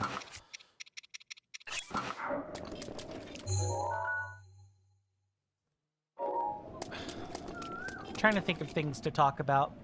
Sorry, this is... I don't normally get this way until about the last hour, but what can I say? My mind is telling me to talk politics is what's happening, and I am trying my best to not do that. So I'm having like an internal war here where it's like I want to talk about these things, but they're not good for my mental health, and so I don't talk about them. I guess here's a question I can ask folks. Do you guys have like a guilty gear? What a game. A guilty pleasure slash I wouldn't watch this person normally on YouTube, but I do so to stay informed. I've already explained who who those people are for me. I'm not like actively part of their communities or anything. The most I do is just check out the VOD channels, or I'll watch something from Moist Critical or some ordinary gamers. Like I check out the content to stay up to date on how people are thinking about things, more than anything. Just making sure I know what's going on.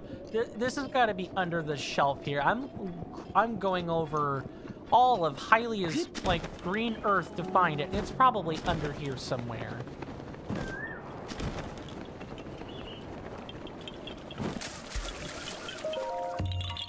Yep, sure is. Now, if you guys really want to use up, you know, bomb arrows, this is how you do it. Let's take a quick look around here. Let's also get our sledgy, our good old friend, the sledgehammer, ready, because there's going to be a lot of mining. This coastline here is especially lucrative for mining. I used to come here all the time during the first stream playthroughs and everything. And grind here all the time. I'd go find a chunk of ore somewhere. Amber, opal. I would get a lot of topazes out of here. Sometimes I'd get a lot of sapphires too. But I'd get some of those. I'd get some luminous rocks, things like that. And also chests. There's lots of chests you can find here. And it'll have things ranging from arrows to, like, gemstones. Speak of the devil, and it shall appear. Yeah, there's a... Also, I think I've just realized what our next, Yeah, it's this ring of lilies right here. You can find all sorts of stuff in here. There's porgies aplenty. Just good eating, if you know where to look here.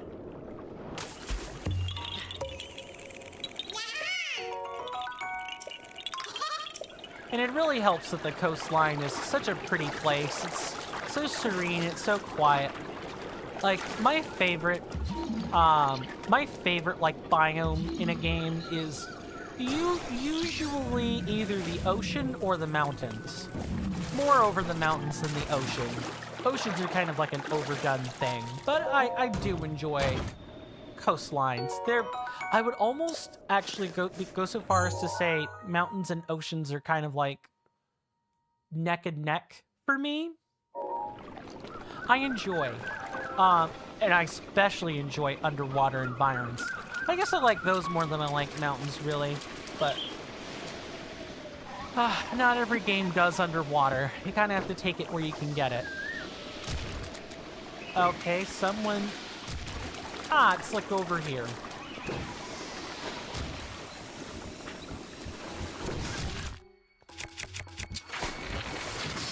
You stop.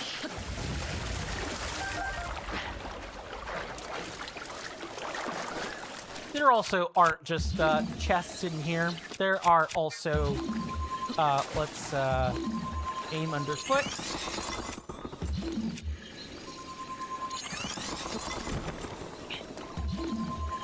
There are chests every which way. All kinds of goodies here on this coast. I've said that before, but it's true. It's true. It's like, if people like treasure hunting, the coastlines in Breath of the Wild are just something else.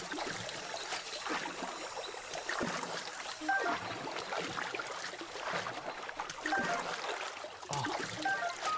Sorry, I'm feeling a, Oh, also, I'm pretty sure I know where the next, our next puzzle is. I think we just stumbled into it. It's like right here. Nope, it's this way. There we go. That wasn't too bad. I promise we will get to the jungle soon enough, but it's gonna take some time, folks. It's gonna take some time.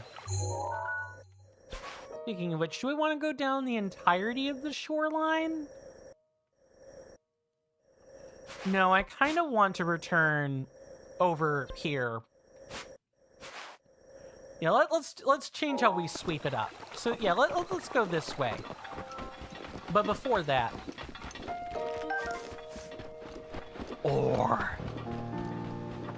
I need the audio for Kylo Ren saying more. Like the visual GIF is funnier, of course, but I'd be curious to hear how he sounds during that. I think it would be funny.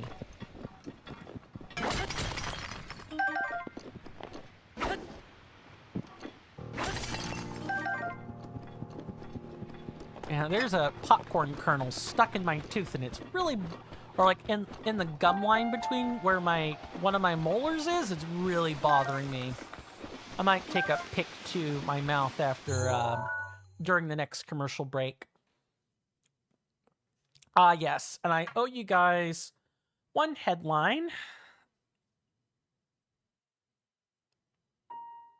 If you guys have any other headlines or things you guys want to add for like STEM related stuff, that's science, technology, engineering, and medicine, that's and math would fall under the sciences there. Feel free, because I'm always curious as to, you know, news and STEM happening around the world.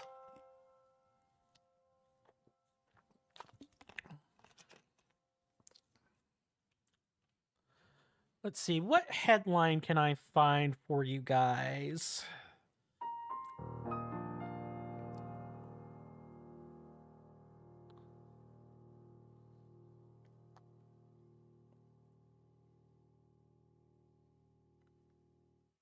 Hello, Skell. Good to see you. Welcome on in on YouTube.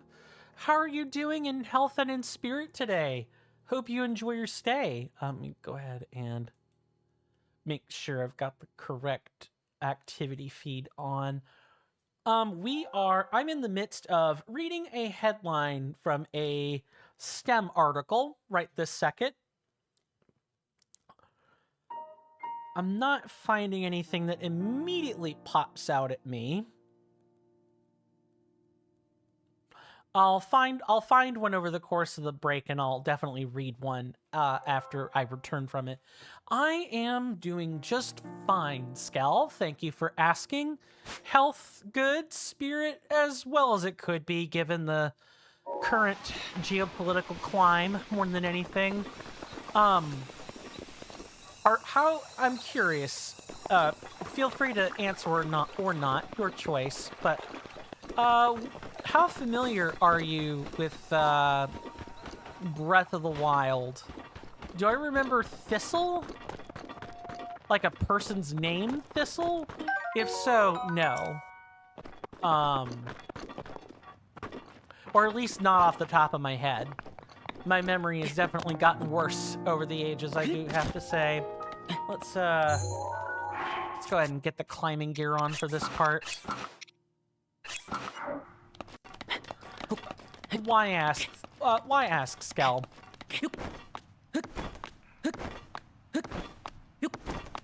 Just no. Okay, the stamina reduction is working. Oh, you're him? You just changed the name in PFP? Oh, okay, Thistle. Well, then in that case, welcome back. Good to see you again. Hopefully you're doing well in health and in spirit.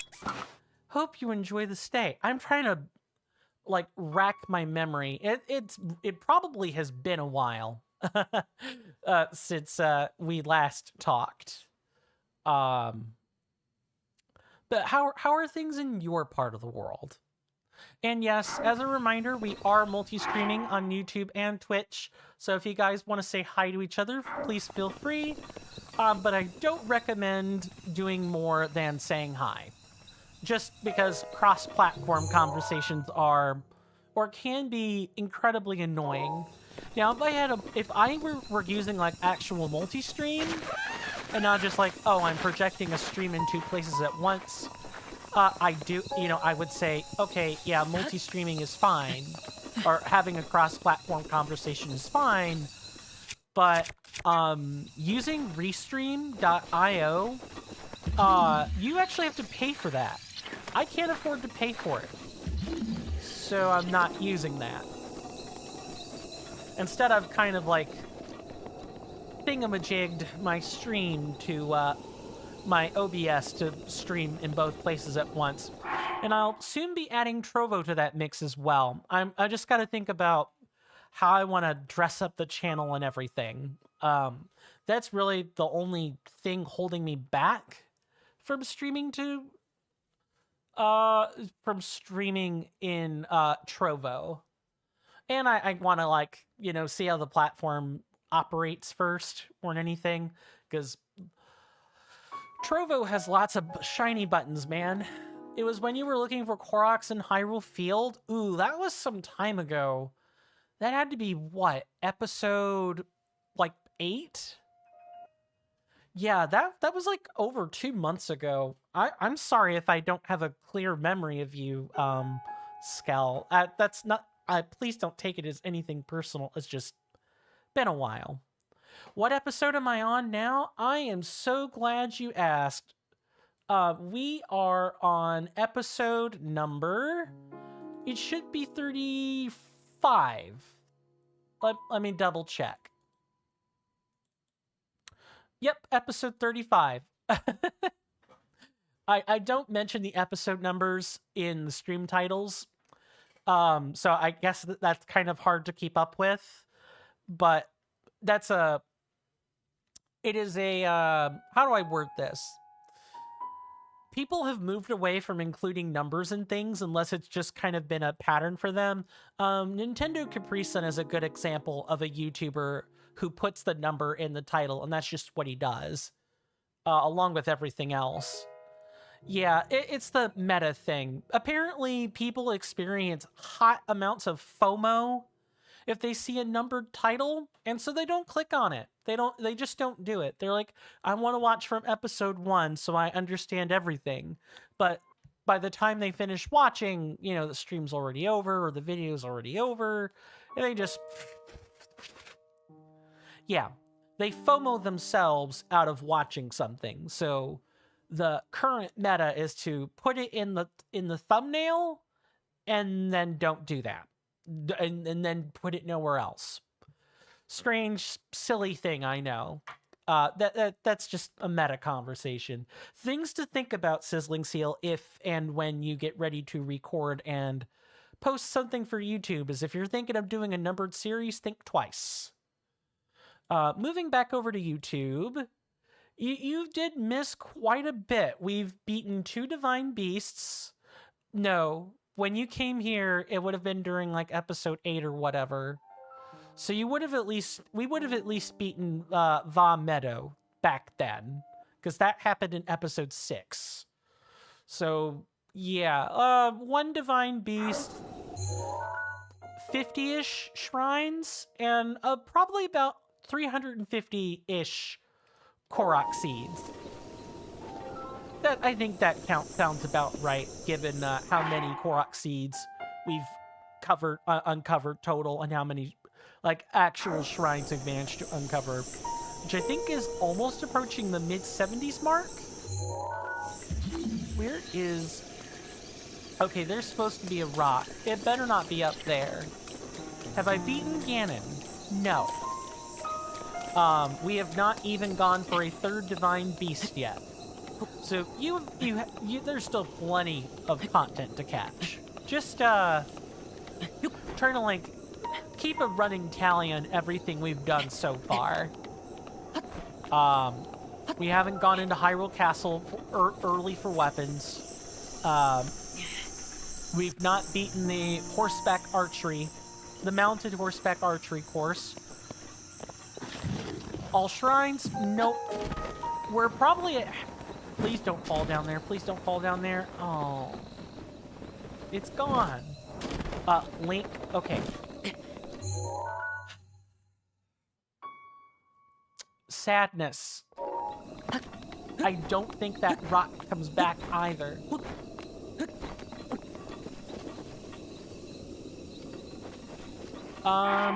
Let's see. I don't know. I don't know what Sizzling Seal. I've never had that happen before. I guess that it's obviously not going to be back up here, but part of me has to know if this rock respawns. I think yeah, obviously not. All right, we're gonna have to like do something then. Let's go over there. And I can actually tell you how many shrines we've done. Skell. I think it's in the mid, 75. Exactly 75. And there are what, like over, Attention, members of our fine audience. In just a few short moments, there will be some advertisements. Sit tight, stay strong, and hang in there for me, and they'll be over in just a few short moments. Thank you. Sizzling Seal says, surely it does, right? 'Tis the hope. And then Skell says, you can come back after reloading. Yep, here's hoping that little fix worked. Since that second timer went off, that advertisement and whatever, hopefully people heard that.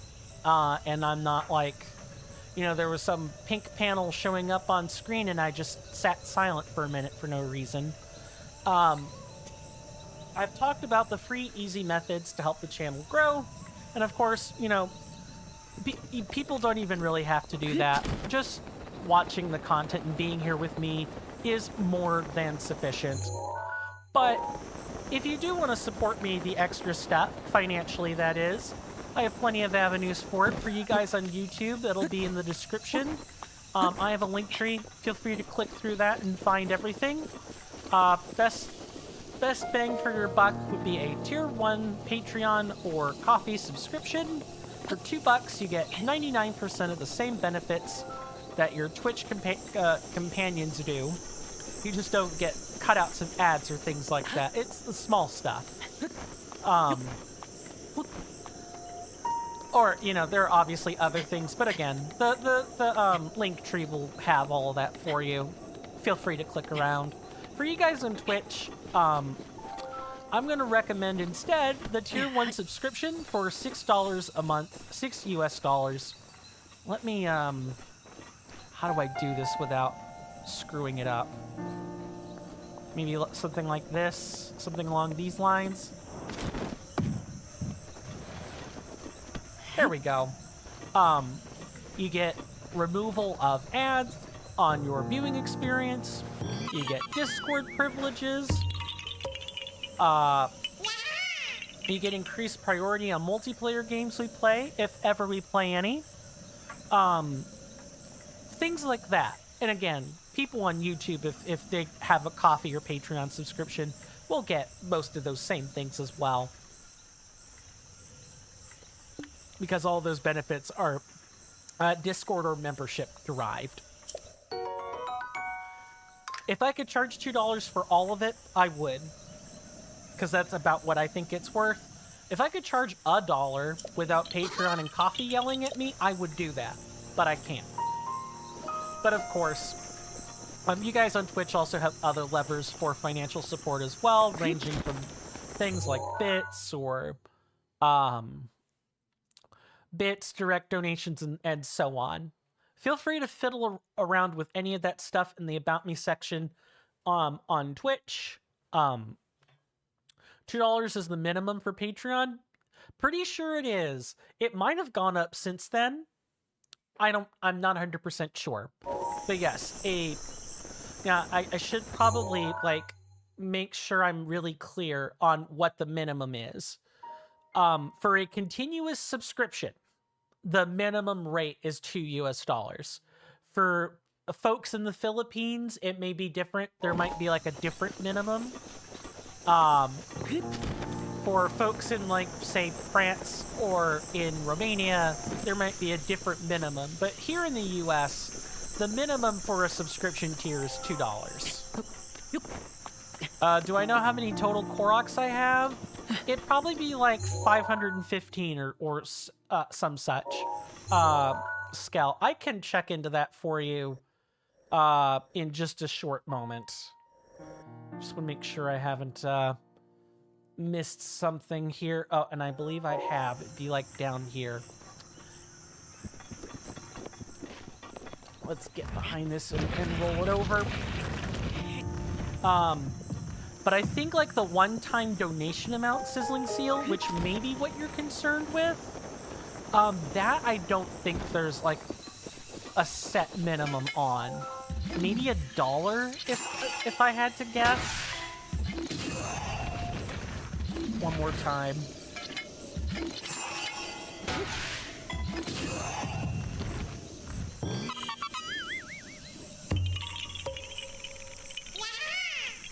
Be right back.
Sorry about that, folks. I am back. That time I did get caught by my own, like, real-world timer. So sorry about that. That's kind of why I had to abruptly stop. And you guys had to listen to 3 minutes of jingly-jangly, of the Korok. And I know that's not really what we were looking to do. So, it's pretty easy to get back here, so let's just detour real quick. to a shrine so I could mention the Korok count for folks. We've collected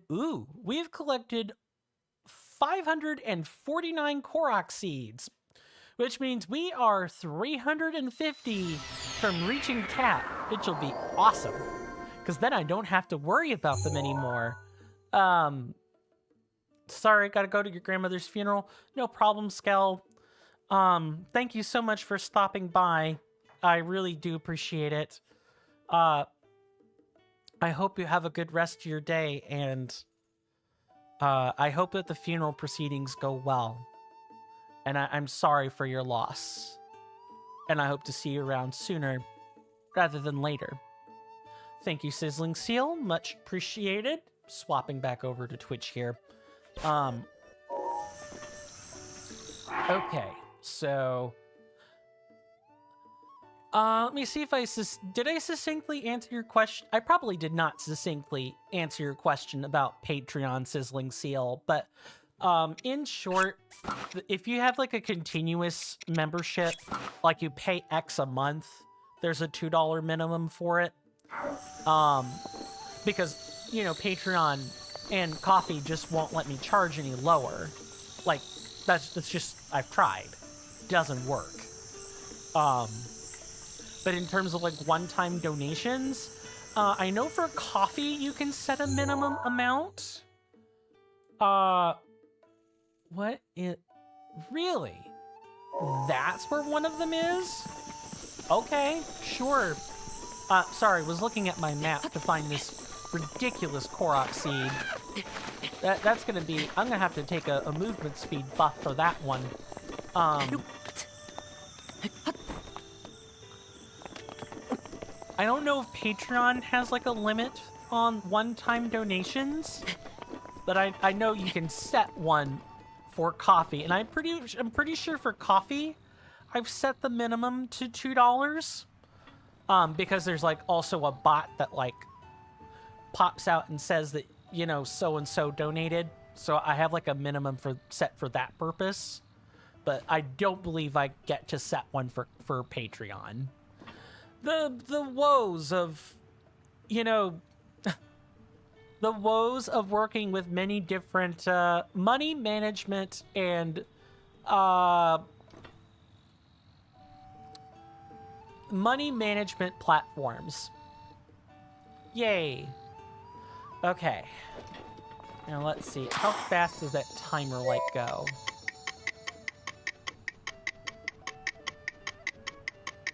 That's like pretty fast. But I don't think a movement speed buff will help here.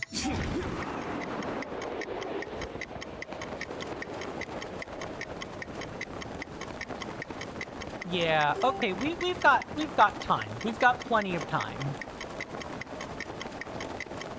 I was worried that this was going to be one of those, yeah, you'd better shield surf or you're not ever making it, but thank goodness that's not the case.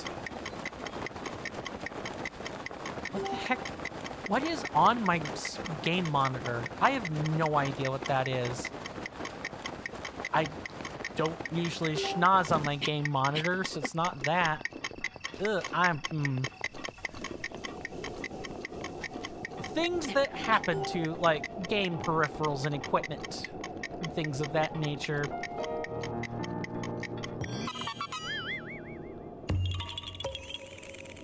Did I, like, have a...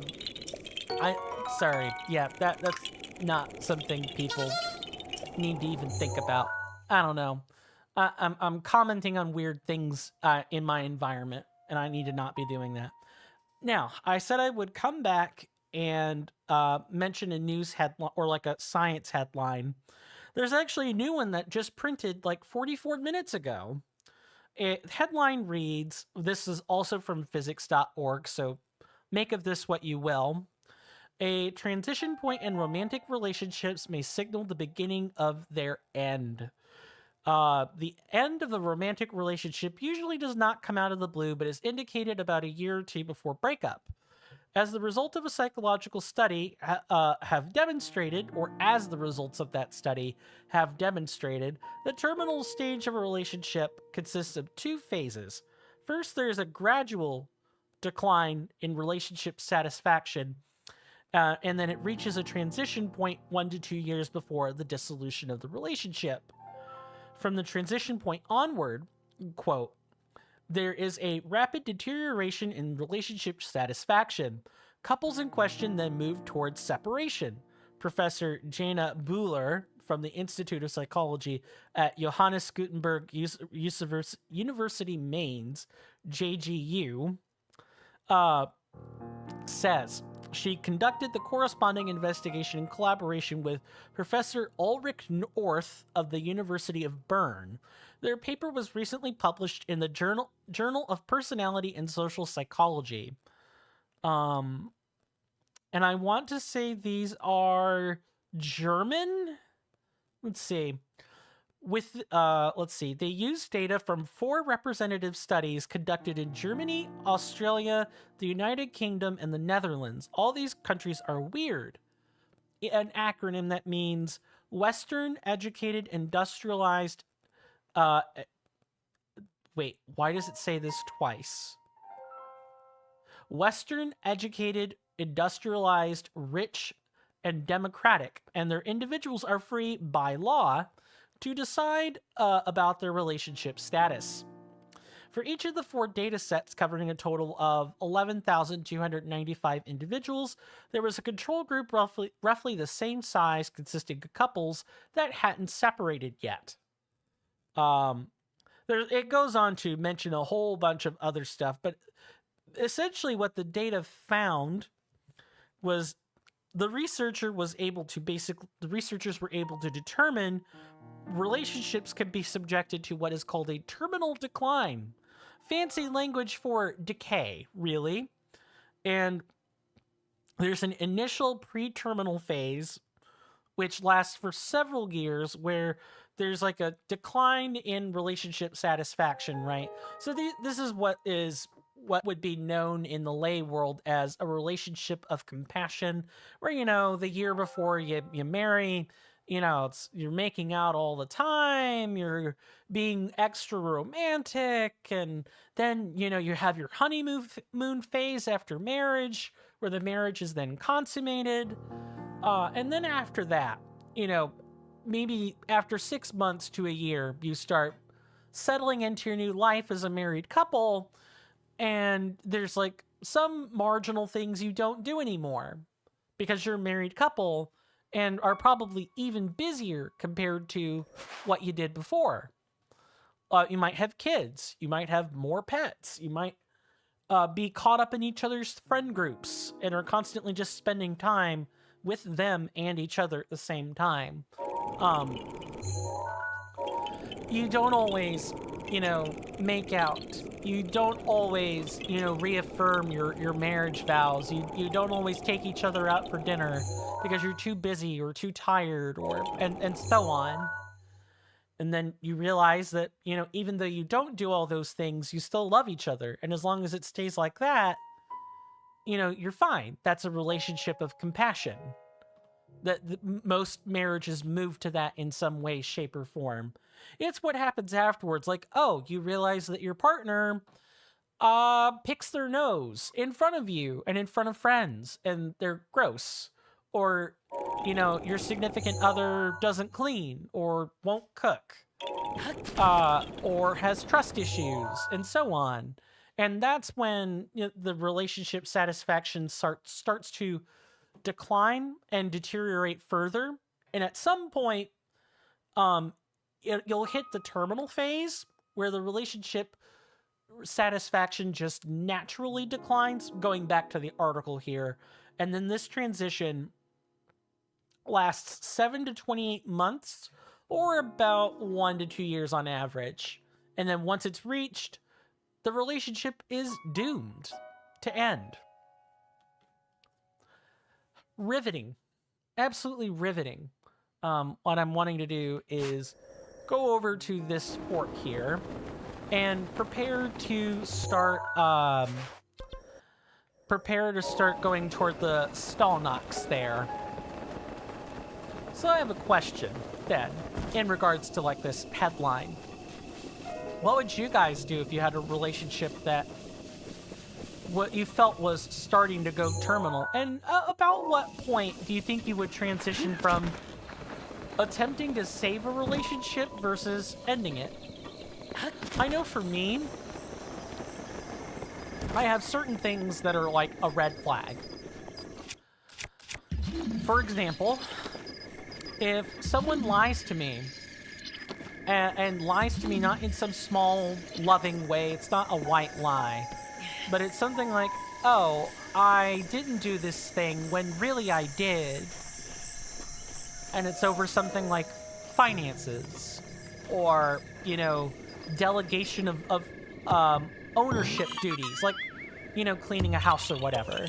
Something like that. That would make me... That's a red flag for me. People should be honest. Yeah, you can have trouble with being honest, right? I think that's okay. You can struggle to express it, but as long as I know the general sentiment is like, you just didn't have the right words to explain it, or whatever, then I'd probably be fine. I say probably because I don't really know. It's like over here. Yeah, I can see it's an archery thing.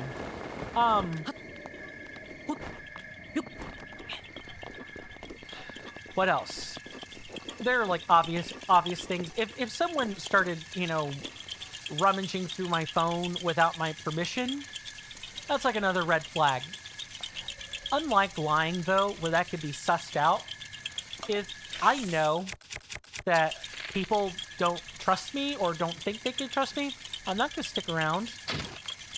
I'm just gonna end the relationship right there. Let the divorce proceedings begin if we've gotten that far. Don't care how many months out it is. That's a hard flag for me. Lying is more like a soft red flag, or like a pink flag, or an orange flag. These are things that I could maybe talk out, given the time. But they aren't like deal breakers in some regards, and very much deal breakers in others. Theft is an automatic red flag. Unnecessary amounts of maintenance. Unnecessary amounts of monitoring is an automatic deal breaker. I like my individual sovereignty, and I would appreciate it if people perhaps allowed me to keep that. What else would be a red flag? Not much that's illegal. Most things are oranges for me. Yeah, I can live with a lot if I know the understanding for it. Being a Nazi is a hard red flag. I do not want to be anywhere near one. If I find that someone is being a Nazi, cut off relations right there.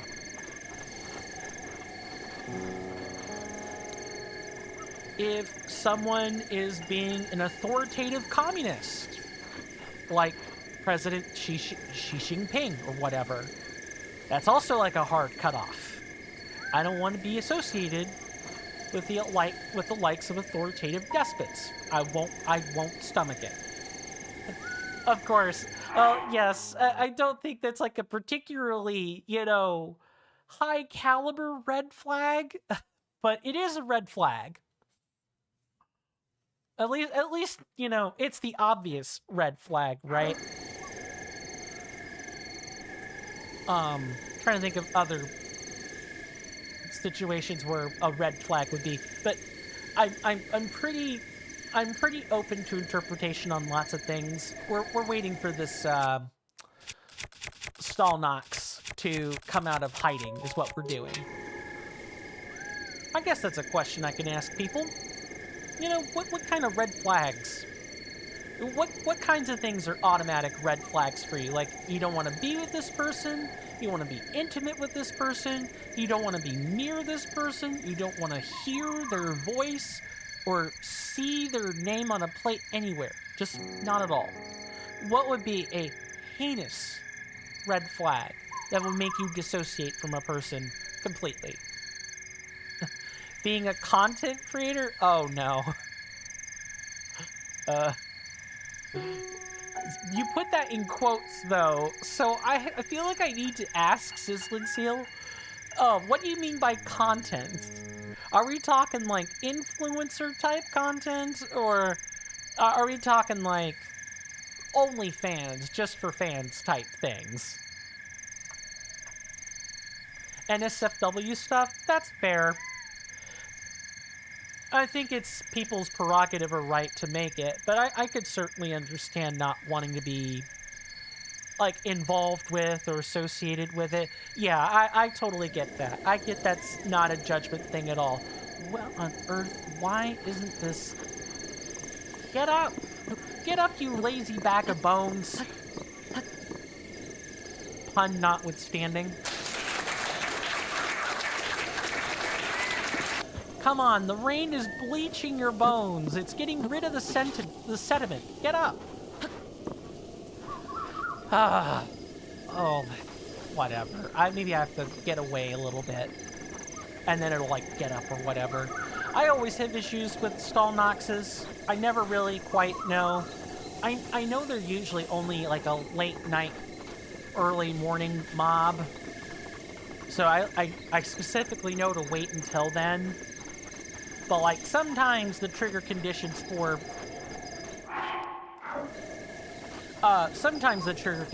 these are really weird. You haven't found your significant other yet? It's okay, if it's okay to ask. I don't have a problem with you asking. Because the answer's a resolute no. I'm gonna wait a little bit longer before I, like, get to doing other things. Nah, I haven't had a significant other, and I'm not about to start counting the 4 one-week periods in high school where I managed to find a chick, and she would have enough pity on my slobby butt to go out with me. Not gonna count those.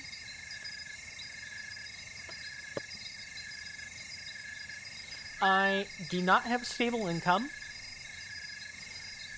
I do not have... Well, I might not ever have stable income. I am not in great physical shape. And I have personal demons I need to overcome first. I have made it a goal for myself that if personal demons are one thing, that's like a soft, think about it before, you do this type of thing. I'm willing to help my significant other with their personal demons. Because that's what partners are supposed to do, is help each other navigate the storms, not just, the fireworks, parades, and parties. But if I don't have a job, like a real one, or, if I don't make this income, what I do here, a real enough job, and, I'm not in a decent weight category for my height, I'm not about to subject another person to that. I will die alone rather than do that. I don't know if I've ever expressed that in these terms before. I've had this conversation with my sibling a handful of times, and I don't think I've ever said it quite like that. But I would rather die alone than burden another person with financial instability. And am I gonna be around tomorrow? I don't want my significant other thinking about those questions. You'll find the person someday. I appreciate that, Sizzling Seal. I know I will too. I'm probably not doing any, like, real shopping or anything. I think we could pretty safely say that this Hinox is not coming out of the woodwork. Whatever. We'll just keep things moving. Where is our next Koroks seed? It's not really something that keeps me up at night. You know, Robert F. Kennedy Jr. does a fine enough job of that. But, you know, witticisms notwithstanding. But it is something I have thought about before. You know, it's just like, I'm 30, I'm going to be 33 in not even a month. And all of my friends and all of my peers have children by now. They may even be teenage children by now. And here I am in my parents' house, specifically my father's house, where I occasionally have a client for pet sitting and house sitting purposes. But otherwise I'm unemployed. Because this doesn't count. Like, it's on the tax forms. It counts for those purposes, but I don't get paid enough for it to be a real job. I have not moved on to the next chapter of life yet. Whereas most of my other peers, and people younger than me by 5 or 6 years, already have their life together. Yeah, I'm not subjecting another person to that. People could say, well, then you're never going to get a significant other. You know, you'll be alone. I'm like, I'm fine with that. I'm totally fine with that. Because again, one of the number one contributors to divorces in the US, and maybe even the whole world, is money. Money issues tear down families like it's no one's business. I do not want to shoot down a relationship with that kind of baggage and weight before it's even begun. I like to think I've got my head on straight, and maybe Sizzling Seal and you know, anyone else in the chat. You know, I'm curious what people think of my convictions on this. Am I misguided? It's something I've asked myself. Do people think I'm misguided on this?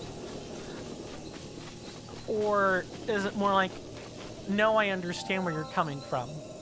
You know, I too maybe would think the way you're thinking. I'm curious to know how alone I am in my mentality, my way of thinking. I guess we can call this the measuring contest, right? I mean, I'm not... Maybe I am actively engaging in one. Because that's...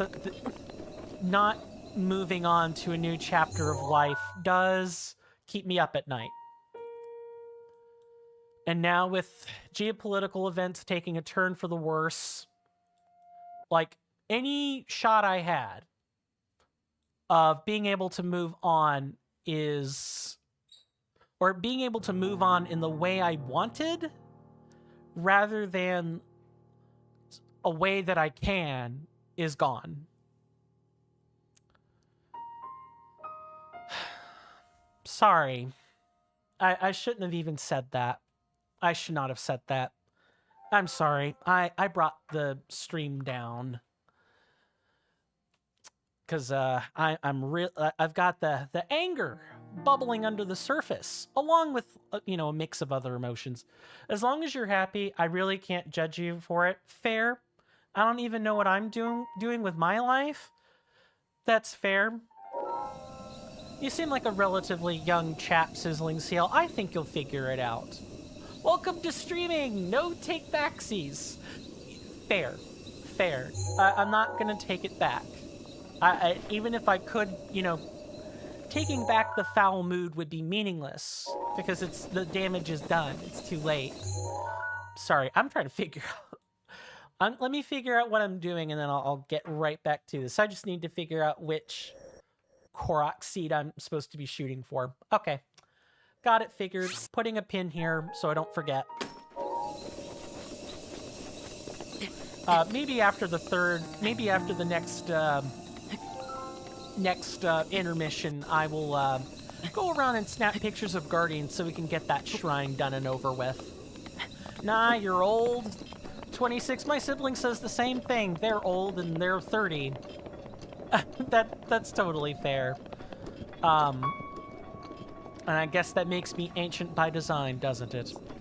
But, I mean, do you feel like you've got your life? I mean, you just said you didn't have it figured out or you don't know what you're doing, but do you feel like you're in a good position in life? Like, you know, you've got a job, you know what you want, you know what you're working toward, right? Like, okay, if you've got a job, are you working toward a house? If you have a house, do you have like a family or a family goal that you're working toward? Or, you know, celibacy. If celibacy is a goal, are you working toward that? I don't think so, no. That's totally fair. I'm not saying you should have it figured out. It's okay if you don't. Did I just not mark this? No, it's an archery puzzle. I own land though, but don't know what to do with it yet. Ooh. You fan of gardening? Because I know if I owned land, I know exactly what I'd do with it. I'd make a hydroponic garden. I would be the person who would take a nice job coin. I would be the type of person that takes land and turns it all into like a food space. Root vegetables, herbs, you name it. Because you can make a DIY hydroponic garden with some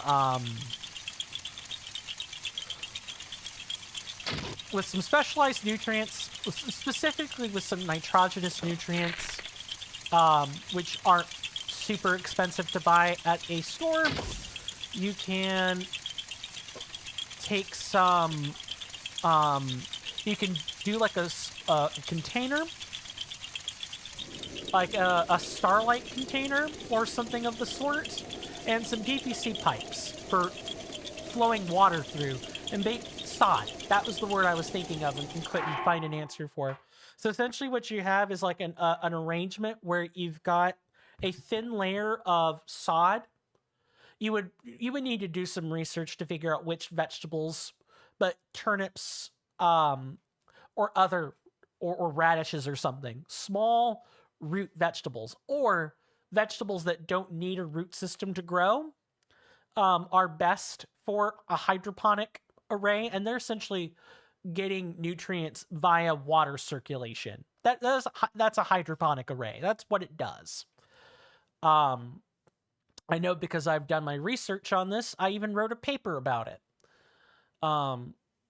If you're ever wanting to go into DIY, you really only need like a small container, some way to guarantee water flow, make sure the nutrients are right, the temperature is right, like have some kind of controlled environment, and you can grow your own herbs or vegetables. Things like pumpkins don't work great in this system because pumpkins have extensive root systems. They need like firm soil. So hydroponics won't work. Or you'll get like really tiny, I don't know, pumpkins instead. Typically you'd grow squash if you were thinking about that. But even then, squash also have extensive root systems. So that's not a great idea. That's a good idea, but you only want potatoes? That's fair. Hey, potatoes are a nice starch, and homegrown potatoes are a good way to ensure you've always got your carbohydrates figured out. There's nothing wrong with that. If I had any amount of land, I would be gardening, and I would be setting it up too, so it's automated. You know, things are on, timers and sensors and such, so that all I have to do is like occasionally check the nutrient levels in the water. Where is this balloon? I need to figure it out. Occasionally clean out the water, and Monkey be your uncle. You got a nice vegetable garden. Want to build a house, but you don't have money now? Gotta put your nose to the grindstone. Where is this, like, balloon? Hold on. I need to, like, it's like, I've popped most of them and I'm missing one. Hey there, NK. Welcome back to the stream. Good to see you. Hopefully you're doing well in health and in spirits. Hope you enjoy your stay. How goes the content creation / streaming? Hopefully that's going well as well for you. Okay, I see the shadow. It's like, it's either down there.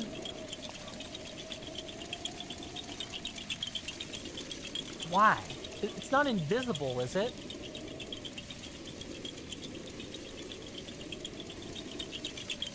It's like...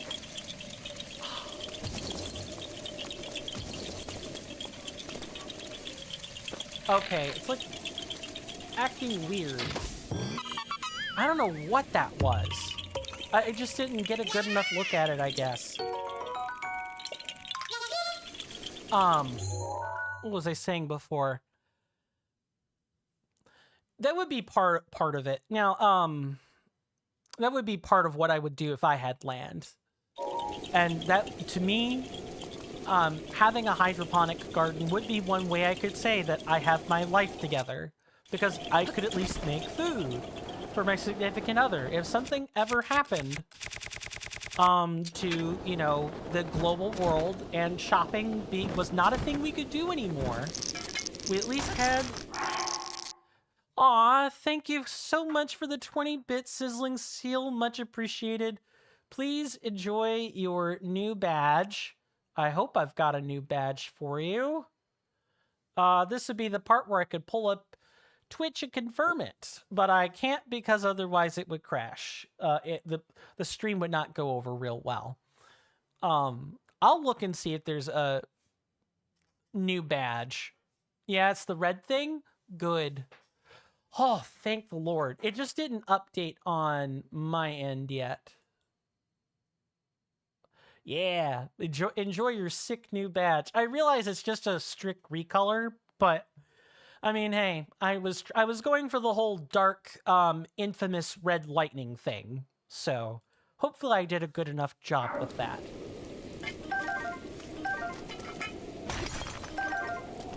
And hope you enjoy the badge. Thank you. Where is this next one? Is it like over here? It's like over here. Like, over here somewhere. I'm confident I'll get my life right. I just don't know what form it's gonna take. I'll be honest. I don't know what form it's gonna take. I don't know what a secure income will look like. I don't know. I mean, I have an idea of how I'm gonna have to go about, you know, getting my weight in a decent condition so that, you know, I'm not laughed out of a date proposal before it even starts. Never mind the fact that, you know, if you're not a straight person here in the US, you know, things are gonna get problematic real quick. We need to head north is what I need to be doing. Now, I guess I'll go ahead and, you know, say what I'm gonna say here. I am not straight. I'm a bi person. Bisexual. Romantically, I'm a different sort of horse. But I like both the sexes. Men and women. It's hard to find... Well, it's not exactly hard, because, you know, you think it would be easy, because you have, like, a pick of both, right? But a lot of people, when they hear the word bi, think, ugh, can't you just pick one? I've seriously seen this on Reddit. I'm not making it up. Like, ugh, think about where that person's been. Gross. Most dehumanizing thing ever, really. And additionally, it's one of those, ooh, the bi person is just, there's also like a significant chunk of bi erasure happening, both from within and without the LGBT community. It happens a lot. It's just like, if a bi person happens to, have a person of the opposite sex as a significant other, it doesn't matter. They're not called bi. They look straight. So they're not even considered part of the LGBT community, which I think is real silly. And this sort of thing is quite stigmatizing, and quite stigmatized, I guess I should say, in the U.S., thanks to the current administration, all other things being equal. Oh, I didn't know? At me and Haim. It's not really something I make public super often, but we're talking about relationship stuff now, and that is something that I think about often is, how bi do I want to be today? Or do I pass for being a straight person who just is choosing to be celibate or whatever? Because I've also been called a celibate before, which isn't right, but meh. Let me make sure I'm not missing statements here. Better than nothing, you might do your own badges too soon, because you have a community challenge where you'll do an art stream. Can't draw to save your life? I can't draw either. But you know what? I photoshopped.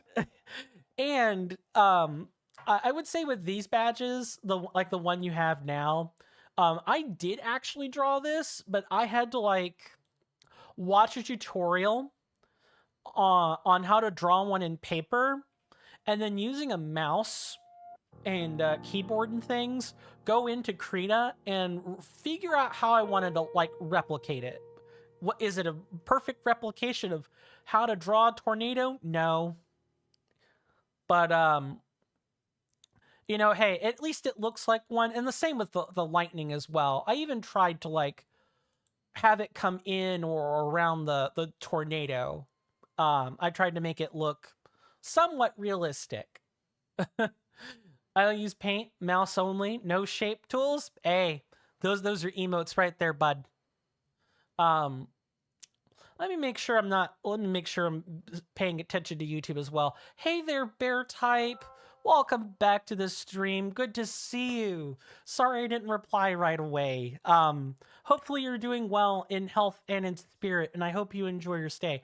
I am doing fine in health and in spirit. I'm not talking about the happiest of subjects, but I'm not upset either, because it's I've had a chance to, come to terms with my own circumstances in life, right? I've had a chance to come to terms with my singleness and where I am in life. I'm okay. It could be worse. I could be homeless. I could be on the street with nobody taking care of me. And that would be a whole different, can of worms. I wouldn't be here then, obviously. But, yeah, it's been a real conversation. And I enjoy it, for what it's worth. Let me make sure I've actually answered everything. But good luck. If I can make the attempt to attend the art stream, I will. Because I'm curious to see what you're gonna make. You didn't know? Yeah, I kind of half replied to this sentence and never actually answered the question. I'm he, him. I'm cisgendered. I'm male. I'm happy in my own skin. It's just my oh, please don't. I'm gonna be supportive. I'm gonna, tell you you're doing a good job. Or, if you're oh, what color should I use? I might tell you, oh, this color would be good. It's gonna be embarrassing. Isn't that the point, though? I feel like the point of the art stream, if you're not, used to drawing art, I had one of those, too, sometime last year. It was more about exposing people to the process, right? There is a Twitch associate I have, or that I know. His name is Reaver of Bone. You probably know him too. He did an art stream a couple of months ago. Emote was just fine. Yeah, Me just kidding. That's fair. That's fair. It probably will be an embarrassing stream, but I think it'll turn out fine. Who knows? You may even get some good laughs out of it. Which would be like the bonus, the kicker, right? Just gotta be prepared to shut down them art critics pretty early.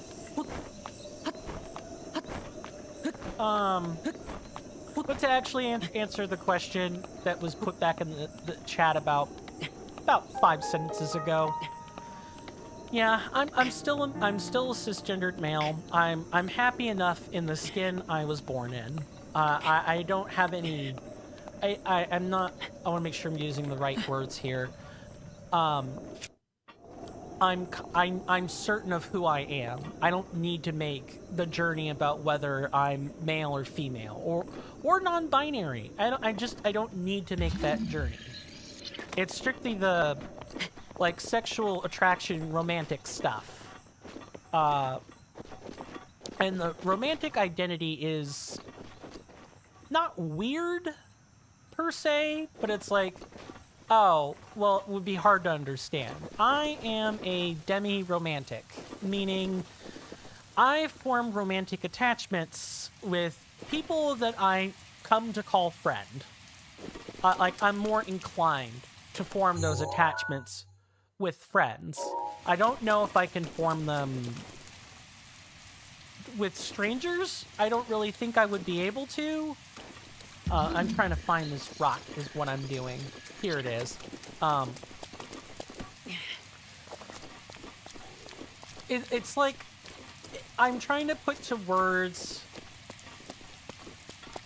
the concept of I'm a big believer in courtship. Going out on dates, that's all part of the courtship. Buying gifts for each other, sharing in each other's common interests for a certain amount of time, and then finally popping the question, would you like to marry me? And go from there. The candlelit dinners, the holding each other tight as we cry about geopolitical circumstances across the globe, or insert any number of other things here. Getting to know a person before you just up and marry them. I would really prefer that you stop hopping backwards.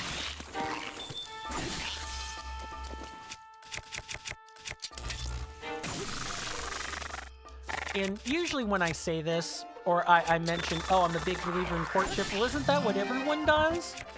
I think people should go a lot longer in the courtship phase before they think about marrying someone. Because like I talked about in that headline, where it's like, oh, at a certain point, people in marriages, their relationship satisfaction starts to, decline, and then at a certain other point it really starts to nosedive. And the reason I think that happens is because people don't spend enough time being honest with each other about who they are in private. Like, people don't spend nearly enough time asking for things like, oh, well, do you want kids? I think having a discussion about kids is an important part of, do you want to marry this person or not? Because people break up. People divorce over things like this. And it's just easier, I think. It's all an opinion. I should probably clarify that. It's all an opinion. If you as a couple, collectively you, have that figured out as a couple, like, yeah, we've had the talk, and this is what they and I have both come up with. Okay, and they should just die here. Good. What else? Money. Managing money is like another big reason. Not even just like, are you rich or poor, but who balances the checkbook, if anyone at all. Pretty sure there is a ring of lilies down here. Yep, sure enough.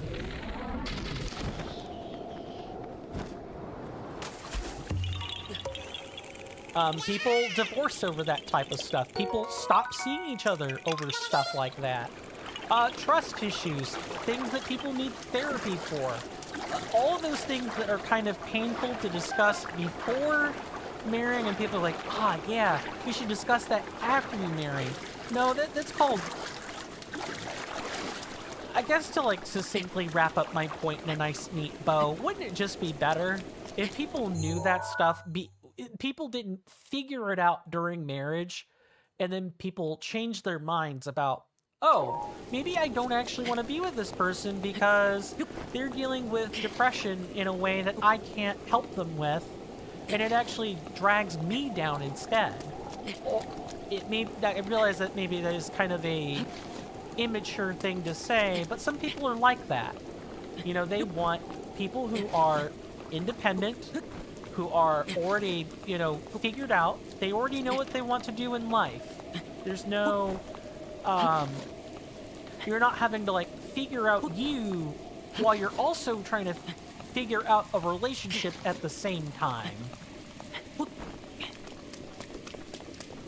I've had friends who've divorced their significant others over different directions in life and just not being able to keep up with it anymore, or refusing to want to keep up with it. I'm sorry, this topic is probably boring to a lot of people, but I enjoy talking about it because I'm a people person and like talking about relationships. I have gone in the complete wrong direction for a Korok seed, which is per the course. You know, it's a coin stamp special. I'm doing the Stormwind shuffle, everybody. I'm just walking around gabbing my mouth off every which way. I hope people enjoy that, because that's like a common thing. That's like something about me that probably isn't changing anytime soon. When I get to gabbing, I really get to gabbing.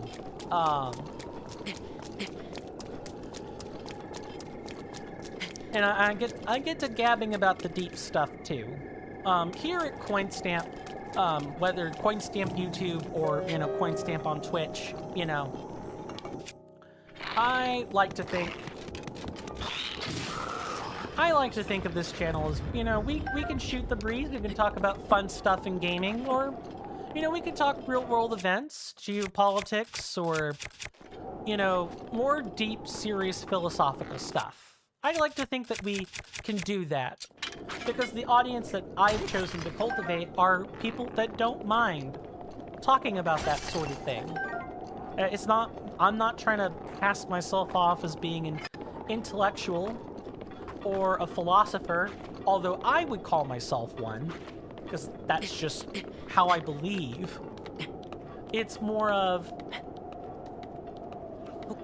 I simply have my own interpretation on various philosophical perspectives in life, things ranging everything from, you know, should people need to, you know, work in order to contribute to a valid and meaningful existence in society, to stuff like this, where it's like, it's truly subjective, truly personal. You know, there is no one right way to navigate a relationship or the formation of one. You either do form the relationship or you never do, or you break off at some point. And it's totally dependent on the other person you're in contact with. The same could be said for, you know, do you believe in polyamory or not?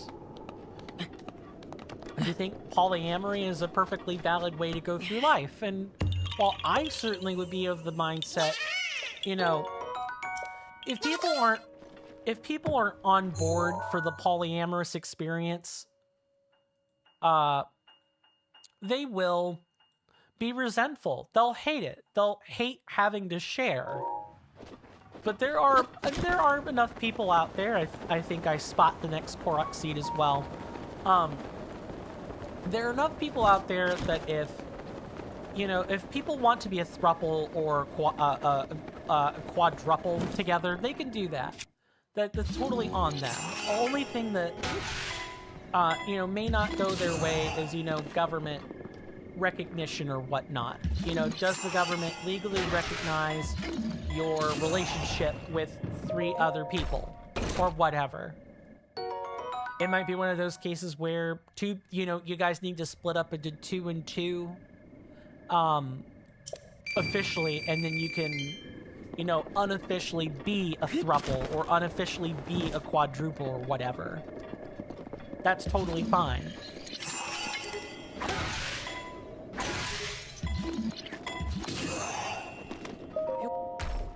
At least I like to think it's fine.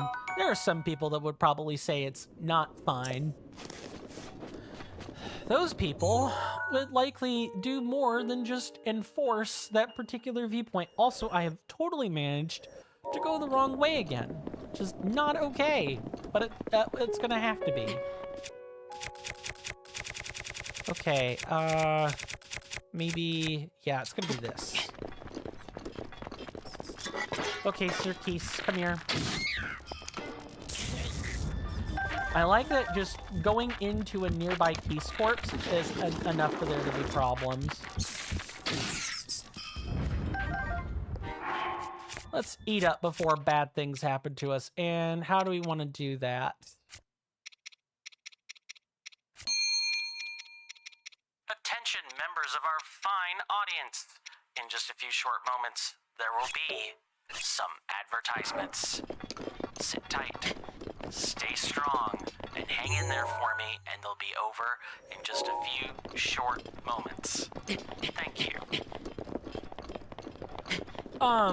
Thankfully we don't have any more shilling to do. That kinda can just come to a stop now. I might shill the Discord again, because I've worked pretty damn hard on it, but that would probably be about it. And I don't think a reasonable person would begrudge me for wanting to shill on the thing that I made using someone else's software. Okay, all joking aside, I just work hard on curating resources for everybody so that when we're playing a game together or we're experiencing a game together like this, you don't have to, we don't have to ask questions with no nearby answer available. We have the ability to, obtain an answer, and quickly at that, through Breath of the Wild map, Breath of the Wild ING info, or a number of others. Let me figure out what else is, where's the break in the pattern?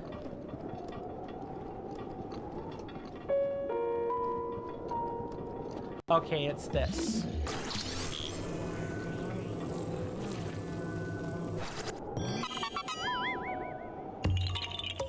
Where do other people just sit in terms of, that sort of thing? Sorry, I say that sort of thing like people can follow along with that. With the whole, sexual attraction / romantic identity, and even if they're separate for you, where do you guys sit on that? If and you don't mind me asking. Obviously, what I asked is a personal question, and if you don't want to answer, don't answer. That's perfectly fine. I'm comfortable enough in my own skin, and after, having thought about it for a decade, I feel pretty confident. Maybe not quite a decade, more like 8 years. I've felt this way about myself for at least that long. How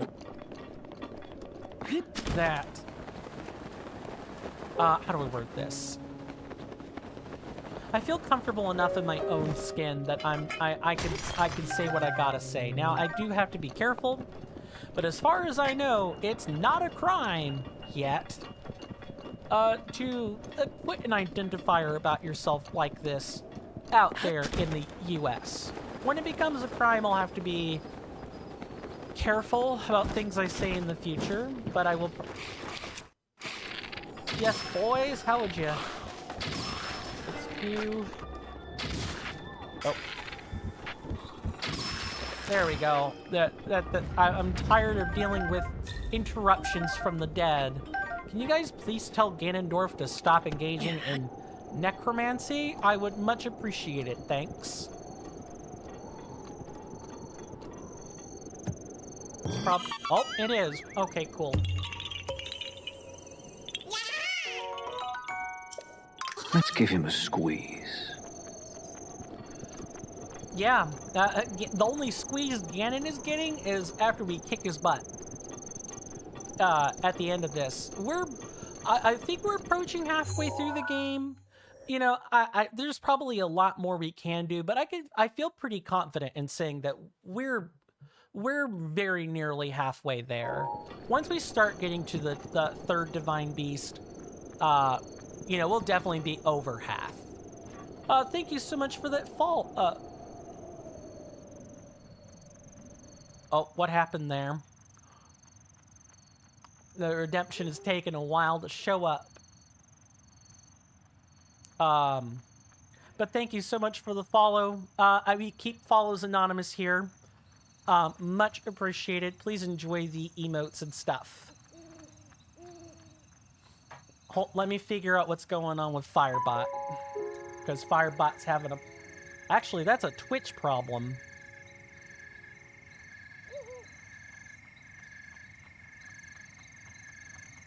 Let me try it myself.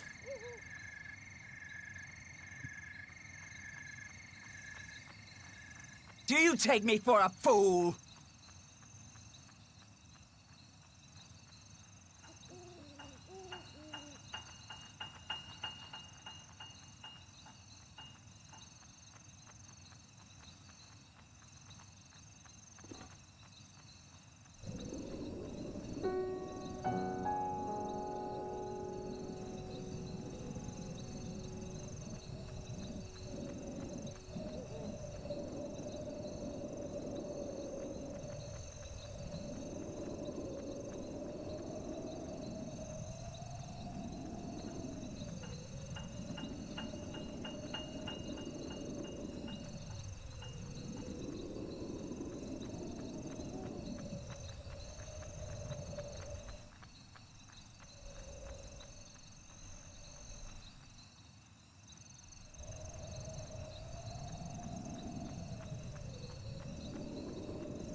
Sorry about that, folks. I am back.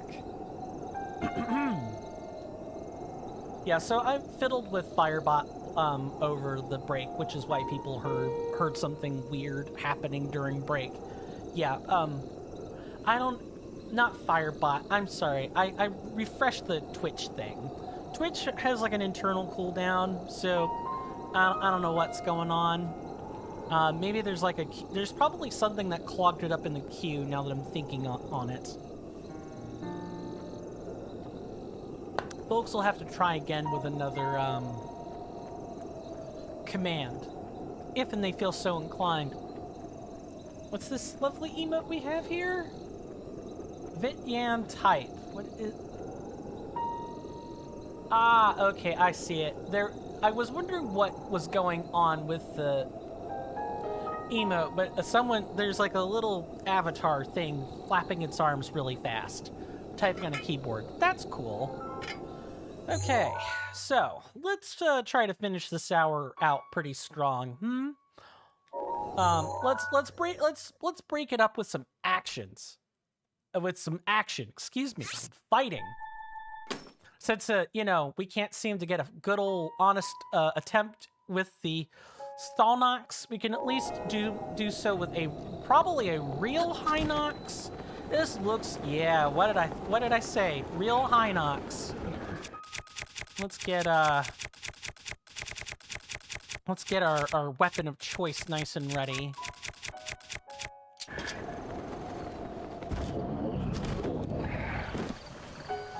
It's pretty small. I am, of course, going to make a save before we do this. And I don't think I have much to worry about, but just in case, I had better type this.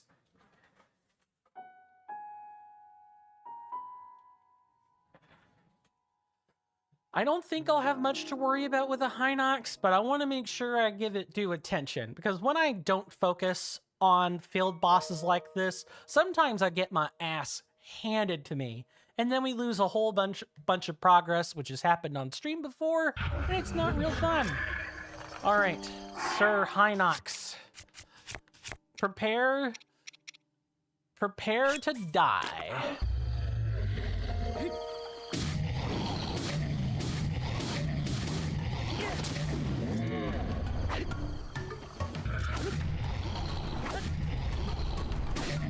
No. Okay. Close.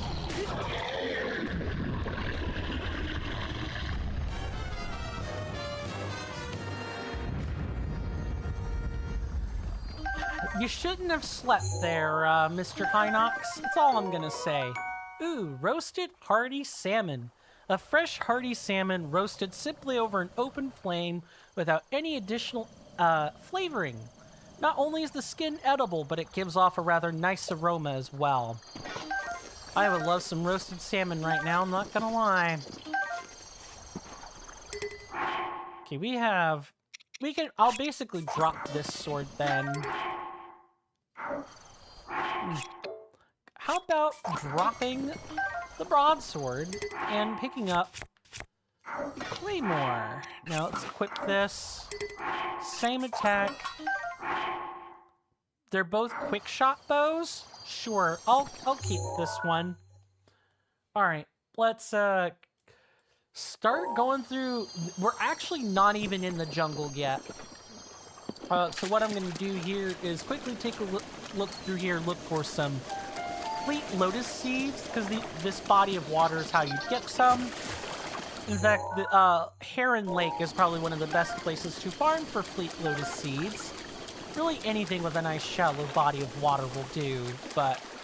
Ooh, hello. I want what's in the treasure chest.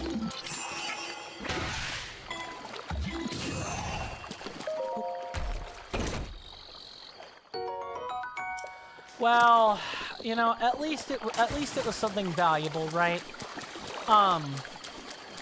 Then we'll collect a few more Koroks seeds, and we'll probably go ahead and try to take some pictures of guardians and things. Well, we'll get that quest done so that we can get the shrine done. Sorry that today wasn't more shrine-oriented, but sometimes that's just how it goes with this game. Sometimes all you get is Koroks seeds, and you better be bloody grateful you get as many of them as you do.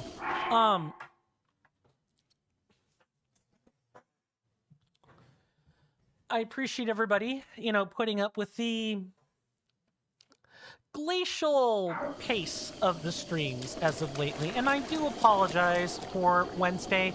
That was something I had meant to do at bookkeeping time when people were, here, but also I'm not like freaking out, right? Yeah, okay. I did catch YouTube messages. Bear type, if you're still here, feel free to type in again. Not gonna make you, of course, but I think I had answered your question from before. Hopefully you were also doing well. Just want to make sure I haven't missed anything. What was I saying? Forgot what I was gonna say because I started panicking about whether or not, I had caught up on YouTube messages, which happens more than you'd think. Oh, right. When, about today, or about yesterday and Wednesday, I do apologize for that. I was really tired. I don't know what else to say. Really tired. Did not get great sleep. And I feel awful because, I projected the stream out to 6 p.m. that day on Wednesday. And I said, when I wake up, I'll see you guys, and I'll see you guys sometime today. I believe I said something along those lines, and it really, really stinks that, it really stinks that I messed up so gravely. I didn't just push through the tiredness like I perhaps maybe should have.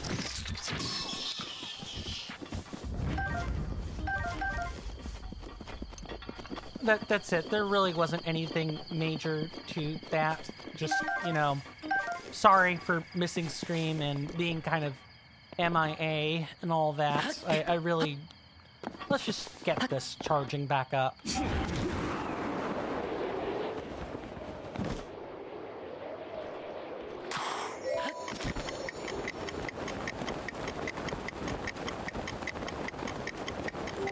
I hope I might I hope I might, be given some forgiveness.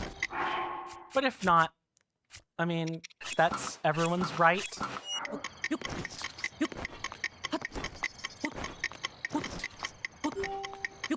There we go. That wasn't too bad.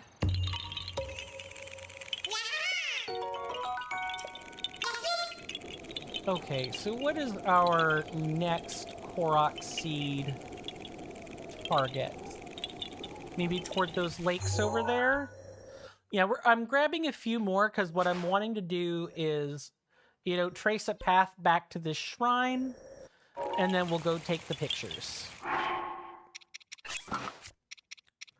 For you Canadians out there who may or may not be watching, I really want to emphasize that I did not vote for our current brand of lunacy because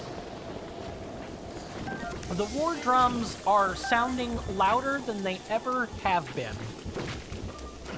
I really want people to know that I do not condone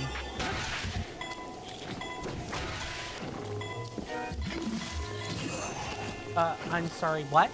What's going on? I'm not gonna be able to concentrate until I get this guy to not shoot at me.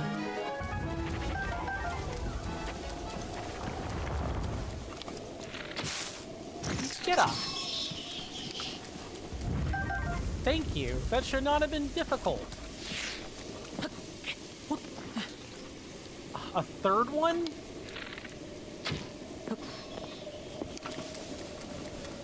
Man, this is like Octorok Central, and I thought I heard a fourth one somewhere.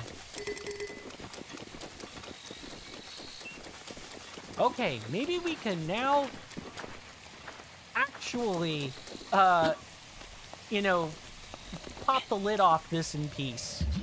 I want my Canadian friends to know that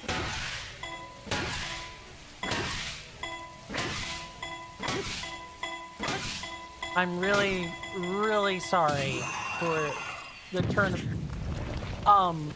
I'm sorry, what?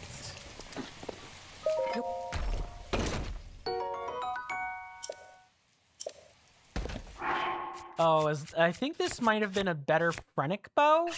This is 10 with quick shot, and what's this other one? Is this like attack up? I guess I'll take the one with attack up, because I don't really need a quick firing Phrenic bow. Having extra damage doesn't really hurt any at all. Let's keep going on to this lake. I don't want to think about going to war with Canada, because A, it's not a war we've won historically as a country. I really want to remind everyone that the last time the U.S., you know, tried to stick its foot on Canada's throat, you know, the White House got burned down. And of course, warmongers will say, well, that was the 1800s and this is now. And to that, I can only say, well, Trump just wants to do what Putin is doing. He sees that Putin is annexing land, and he wants to do the same. There's really not anything complicated about this.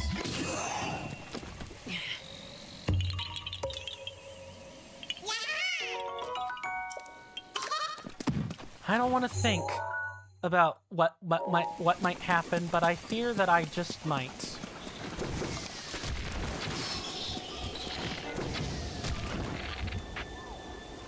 Jump up. Not gonna do it, you die.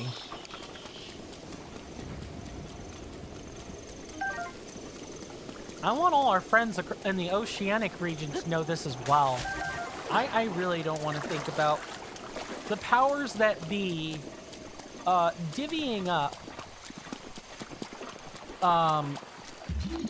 getting ready to carve up and divvy out land. But I fear that's exactly what's happening.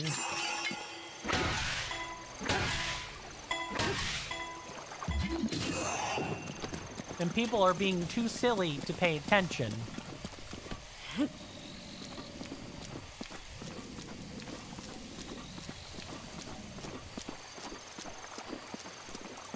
Ah, so much for a strong hour, huh?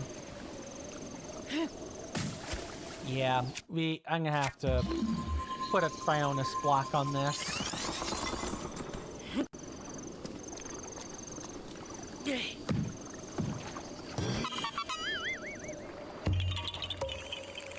Worst part is, nobody really knows why Trump wants to do this. He's never said. Probably because it would be unacceptable if he said it. But I wish he would say it, because at least it would, you know, it would make it plain. And Trump is not typically known for putting by lies of omission. That's not his style. Trump is known more for, you know, lies of obfuscation. Or, you know, and obfuscation doesn't necessarily mean masterful. It just means he said one thing and did something else. That's kind of what he's doing right now. I sincerely hope, if there are Republicans listening to this right now, I hope that if Trump is trying to sound out the war bells for Canada, that would be your turning point.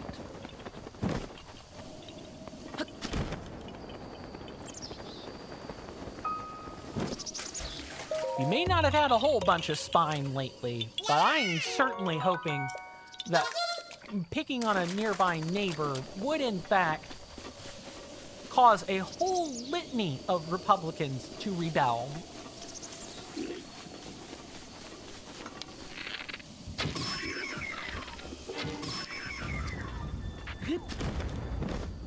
Because make America great again? I mean, What part of a war makes us great? I can't, like... Rivali's Gale is now ready. I can't foresee how that would be great for anyone.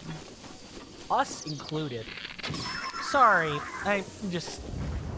The politics, man. They get you. They get you real good.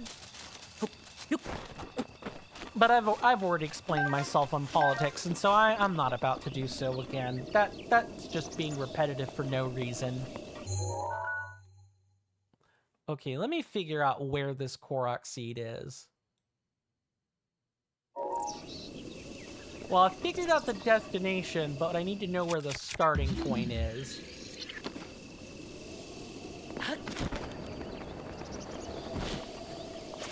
Ah, okay, I have found our starting point.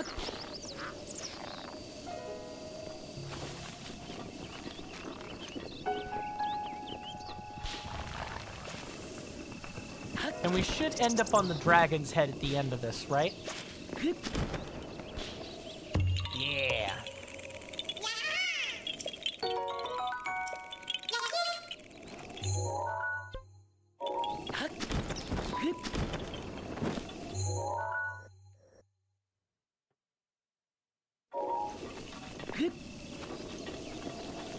I got an honest question that I want to ask my Republican audience, assuming I have one.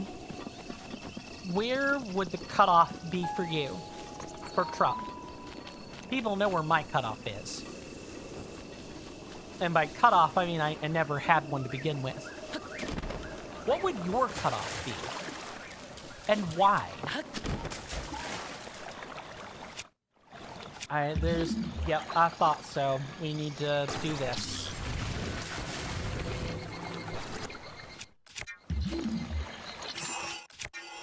And then I need to lock this in place. Like so.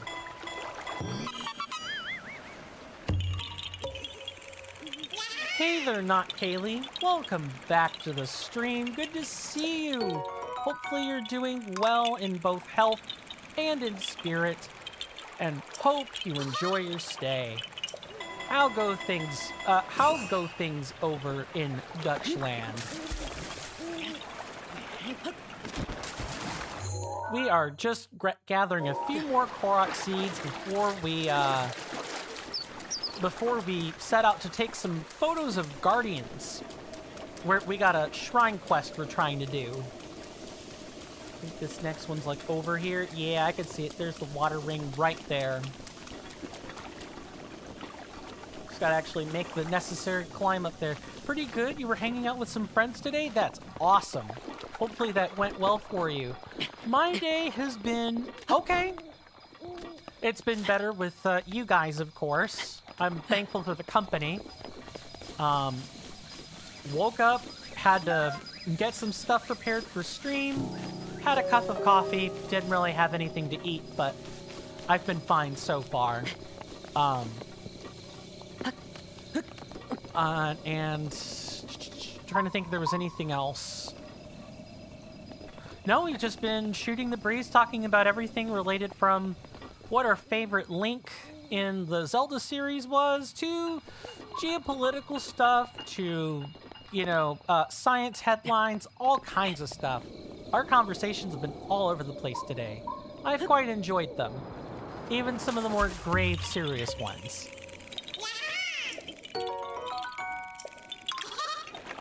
I suppose that would describe my waking hours. Hello, Mr. Bass. Yes, I would like more of those, please. Hey there, Razby. Welcome to the stream. Welcome back to the stream, I should say. Good to see you. Oh, hopefully you're doing well in health and in spirits. Hope you enjoy your stay. I mean, I probably wouldn't have even noticed if you hadn't popped out of hiding, pretending you were the reward from the Korok. Ah, ah ha ha. Yes, I do need to need to make a rotating soundboard of that laugh in specific. It isn't annoying, but a laugh that is synonymous with this game at this point. we've gotten pretty much over 550 of these gosh darn things. Some of the puzzles have been cool, but a lot more of them not quite so much. Meh. How are things over on your side of the world, Rasby, if and you don't mind my asking? I suppose that goes for anybody who's wishing to, you know, chat. You know, how are things on your side of the globe, ocean, continent, and so on? Hopefully they're going well. Had a really hard week, and not a lot of great moments as well. That stinks. I'm sorry to hear things aren't going that great. I found our Koroks seed. Were they, hopefully it was like mostly work related? You know, things where you kind of can't really help the hardship. I'm gonna get that radish and then fix that. The normal negative human bias, the normal human negative bias in action, that's fair. Yeah, that would explain a lot of things. I just wish it explained the geopolitics. It doesn't.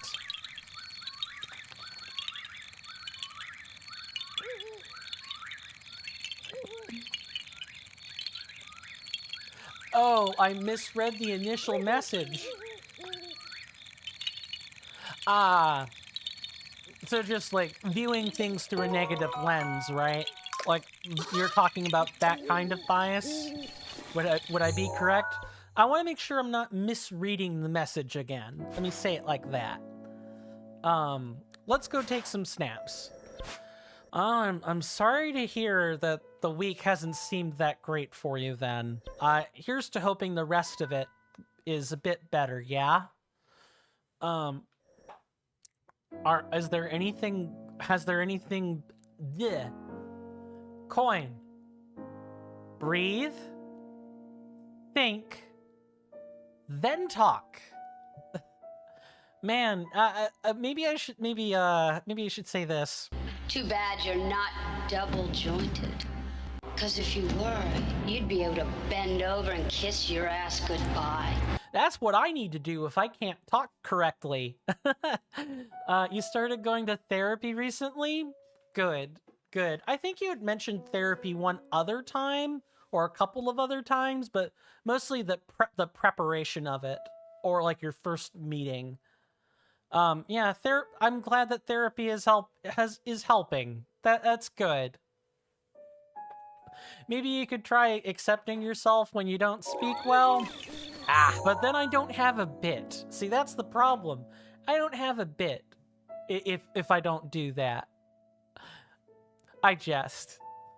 It's the typical frustrations that come from mouth sticking together and making me say a letter or a word that I didn't actually intend to say. It's quite the frustrating experience. I can live with it. I accept it. That's part of the human condition. Still stinks. And I can still poke fun at it. Fun little fact people didn't really know about me. I was a kid that needed speech therapy, which isn't all that surprising for autists, all things considered. Lots of us need speech therapy. I had it twice. Once in elementary and another time in middle school, as part of my standard curriculum for special ed students. Hooray! Except not really. Yes, I had speech problems as a kid. I actually didn't start speaking my first word until about 3. Not like I said, not every autist has this issue. Some autists can speak perfectly fine and don't have speech problems. Like from outset, I was not one of those. When I feel really stressed out, you can't speak at all, and it's very terrifying. That's interesting. I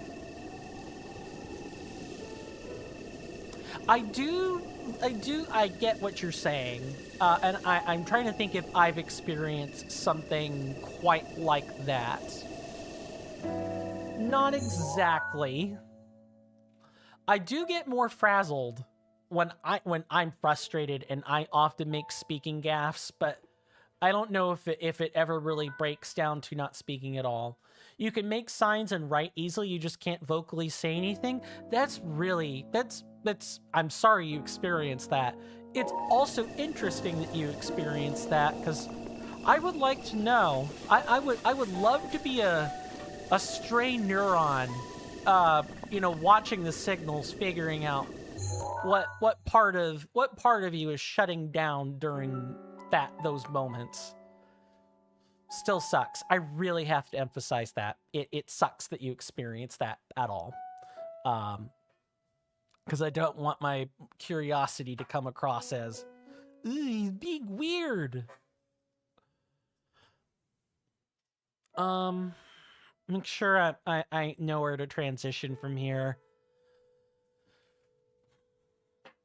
Yeah, I can imagine that being terrifying, because when you're stressed out and you're in a situation where you need to speak but can't, that must feel pretty depowering, right? Not only terrifying, but helplessness. That really sucks. I sincerely hope that those moments are few and far between. If people are wondering why we're here, we are here to get a picture. That's what we're here for. Let's go ahead and take one of those.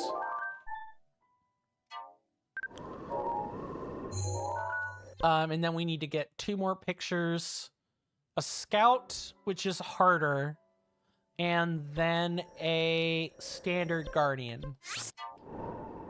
It never happens to you in conflicts? That's good, at least. Happens while going to work sometimes, or when going back home. So, driving? While driving, do you drive? Because that would be the thing that would make me stress out, is, driving by myself. I've not driven by myself. I drive a good sense of humor.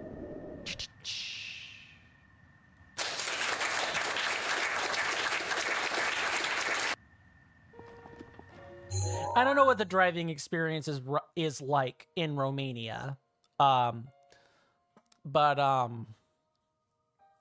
I could certainly imagine if you did drive, that it would be stressful.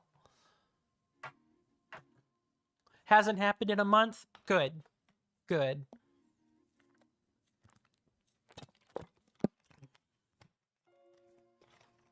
The main thing that gets me, some people mistake the acceleration with honking. Oh, yeah, just random acceleration. Yeah, that unnerves me pretty easily too. But I don't mix it up with honking. Usually it's like someone's big ol' Ford F-150 or F-250. The super large trucks. Thinking they can own the road, revving up their engine like crazy. Yeah, that I do get pretty unnerved with those. Oh, you were sarcastic? Meant that sometimes people honk a lot, but TBH, you haven't heard stuff like that recently? That's good.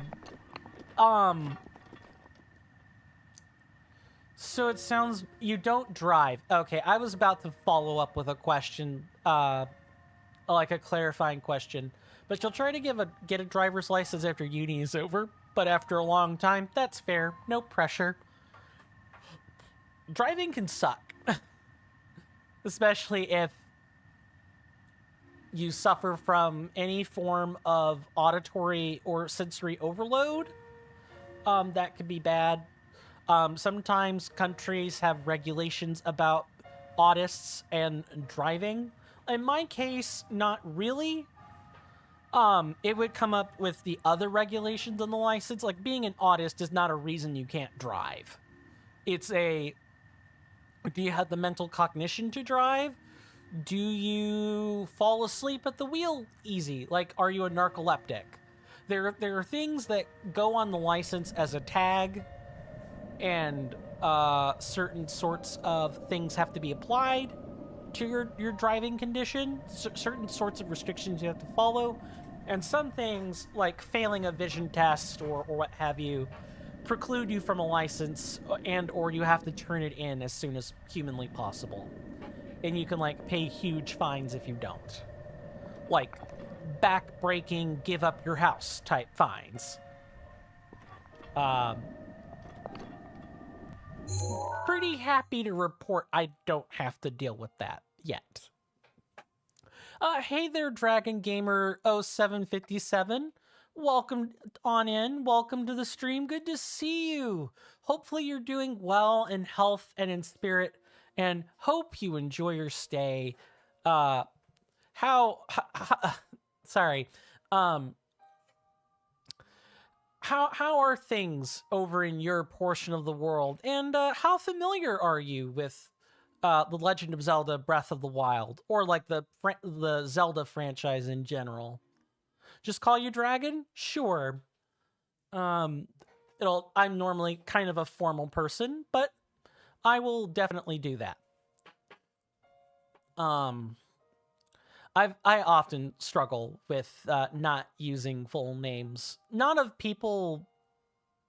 Sorry, I'm like stepping my foot in it. With people I know, or people that don't, with people that say something about it, non-formal names are fine. You would call yourself a Zelda pro? Oh, so you've played a whole bunch of the franchise, huh? Then if you don't mind my asking, which Zelda game is your personal favorite? Mine is Skyward Sword. Twilight Princess is a pretty shortly following second, and it's tied with this game. So Breath of the Wild is your favorite. That's cool. I think Breath of the Wild is certainly a somewhat polarizing title, but it definitely has its fans. I like Breath of the Wild, all things considered. It's definitely a cult classic of a game. It's like a modern cult classic. I think it's one of the titles that people just kind of have to play when they want to experience, the Zelda franchise's enriched history. This is something I could probably ask everybody in both chats, Twitch and YouTube. We are multi-streaming. What do you guys think? The Legend of Zelda Breath of the Wild, cult classic? Hashtag not my Zelda, or, some other opinion. I'm very curious, and I'm all ears. Dragon Gamer, or Dragon, says, it was my first one. You played it 3 times 100 fully. 100%. That is awesome. I'm working toward a Zelda, a Guardian, for those that are wondering what I'm doing right this second. I have streamed this game basically 1.5 times. And the reason I say half is I streamed this many years ago, and I never beat it. Just never happened. I want to make that a reality this year, and that's in large part thanks to, my lovely audience who's voted on this game. I would not be playing it if people didn't vote on it. Rasby says they have quite a different opinion, that being you don't have one. That's fair. That's totally fair. This franchise is definitely not everyone's cup of tea, and neither is this game for that matter. You're a time traveler trying to figure out how people used to experience stuff back in the day. That might be some sarcasm, but when you say experience stuff back in the day, are you talking more like physically, or like in a more general sense, not tied to like the physical or virtual worlds or what have you? Please tell me I don't have to get in actual combat with a Guardian. That would really stink. Let's get a nice, good picture. Alright. And now I just need to figure out where a Guardian Scout is. I need a nice shrine location with one that respawns. That one I'm going to look up. Just get that over with. Physically? Yeah, joking. Fair. I suppose back at that time, you know, people would have, depending on how far you go back, you know, horseback to go somewhere to experience something else, or they walked. Like I'm thinking about that sentence now as well. Like if I were going back in time, or if I could go back in time, you know, how would I, you know, perhaps experience that time? And there are television shows that go through this, that like talk about it.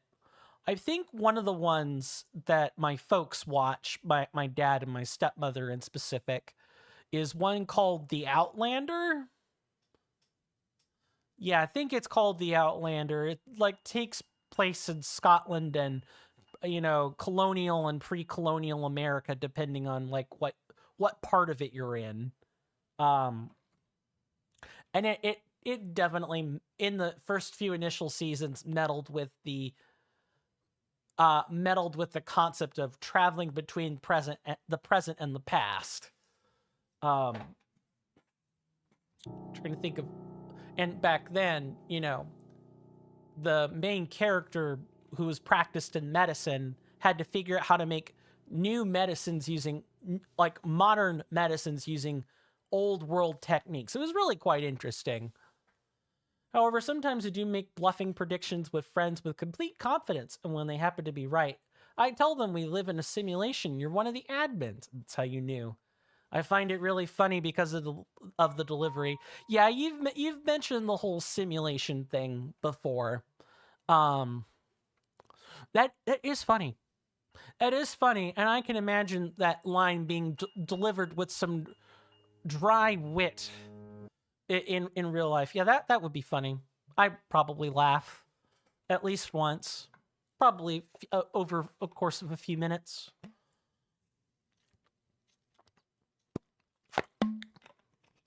I got a question then, in like in regards to time travel, because this definitely falls in the category of the would you rather type questions, like what do you do? How do you think about it? If you guys could go back at any point in time and influence something that happened in history, what point of time would you go back to? Take your time. And, you know, placing a year on something would be pretty important. Or, like, placing a decade, maybe, would be pretty important. I know for me, if I could turn around and make sure I'm not getting geopolitical, because I know what my gut answer would be. If I could go back in time to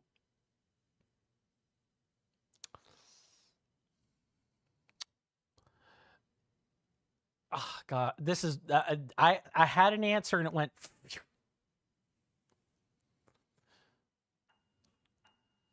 If I could go back in time to when the European ships were making voyages in like the 1500s, and specifically more like the early to mid 1500s, and just conjure storms to keep them off the like continental North American shelf from any direction at all times, I'd do it. I would do it. I would make sure that the Native Americans would have kept their land and their tribes. That's what I would have gone back and done. I would have irrevocably changed the future, and I would be happy for doing so, because the Native Americans should never have had to endure people settling their land chunks and deeds at a time. Should never have happened, but it did. If that colors everyone's opinion of me, sorry.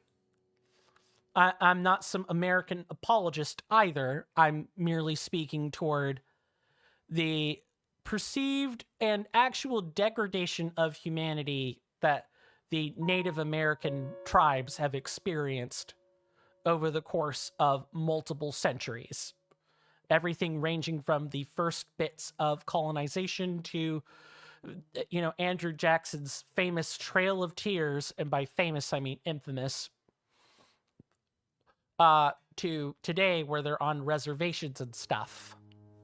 Well, not today, but they've been on reservations a long time.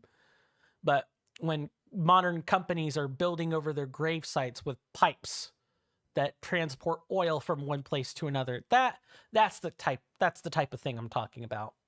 Regarding simulation theory, since back then you did change your mind, I feel like the presumptions of it are faulty and not as guaranteed. So I want to make sure I understand the theory here. You mean to say you can't really guarantee that we're living in some, Matrix, post-Matrix society, right? That'd be the film I'm citing here, where it's like, oh, we live in a virtual system where every outcome is predetermined, and only the people who take the red pill get to wake up out of the simulation, right? I want to make sure I'm just understanding the general sentiment of your comment. Sorry, this is the type of thing Coin does often, where he'll gab all day and not game at all at once. Let's actually fix that. I also needed to Google where a Shrine Guardian is, or like a Guardian Scout is. Give me 1 second.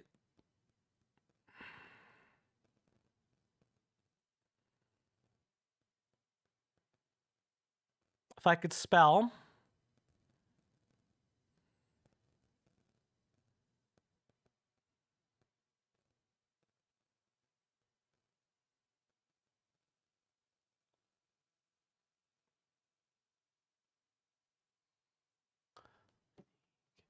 Well, that would be this one, wouldn't it?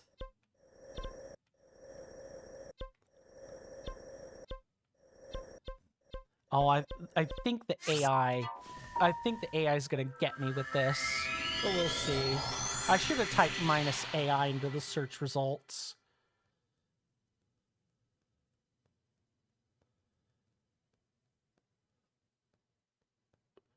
But we're going to find out. I don't actually know if the test of strength shrines respawn guardians. If it does, that would actually be pretty cool. But I don't suspect this is correct. Regarding what you would change, I want to say you wouldn't change anything, since you don't know what affects what on a bigger scale. That's fair. That's actually the correct answer. Is you should just not time travel. The correct answer is always to change nothing.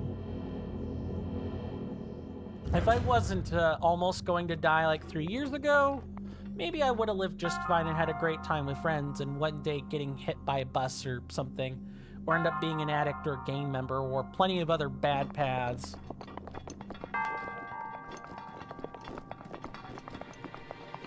I think I got by the AI. Yep, sure did. Here's a little tip for you guys. If you're using Google to search anything, make sure you type -AI after the end of the prompt. Like whatever search term you have, always do a space -AI. Just to avoid that. Here's your tip if you use Google. Use DuckDuckGo. # not sponsored. That's correct. I keep meaning to look into it. Like, I think I even have the app on my phone and I just never use it. Because I've been conditioned to use Google, but let me actually do this. Well, of course I picked the one that didn't respawn. Let me try some other, test of strength shrine. Let me find one. I know this one is a major test of strength.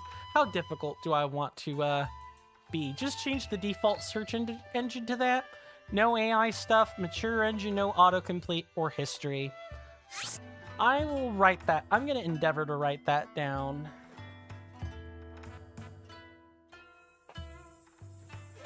So I don't forget it.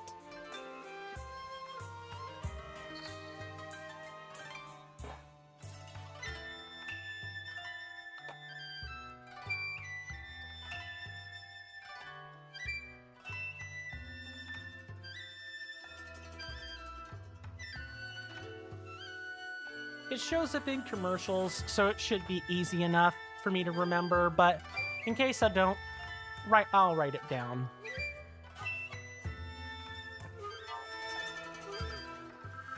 Anyway, back to that other thing. Things could always be much worse. Right now, you would normally be at the most vulnerable state to be radicalized. That's not really going to happen. Well, you're aware of that vulnerability, right? And so, because you're aware, you're not going to let people pick at it. Which means it wasn't going to happen anyway. But I'm glad you're aware of that. Because being radicalized stinks. Worst part is it's insidious. You wouldn't know until after either someone attempts to snap you back out of it, or, you've done something you regret. That would really be about the time where you'd know it for sure. Welcome back, Bear Type. Good to see you again. Hopefully everything went well while you were away. Okay, good. These do respawn. The AI just included a result in its answer where it wasn't true. No, delete that. No, I don't want to keep the old picture. Ah.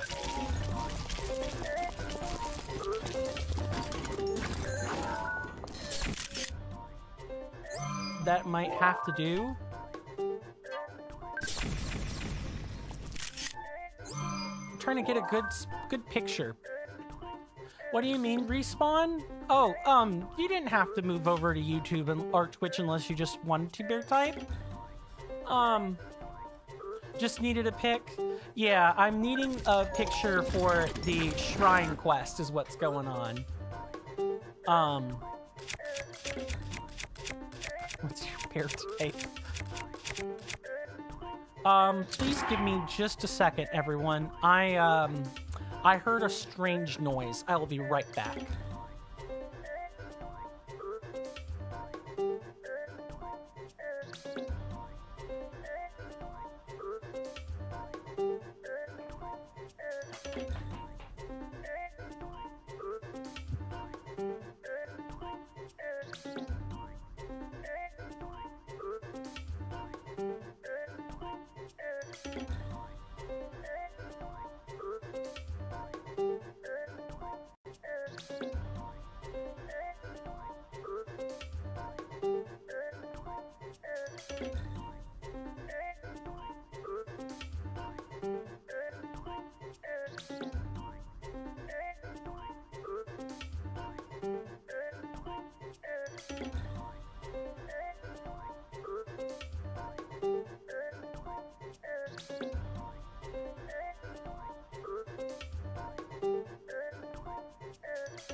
Sorry about that, folks. I am back, and it might as well have been the wind.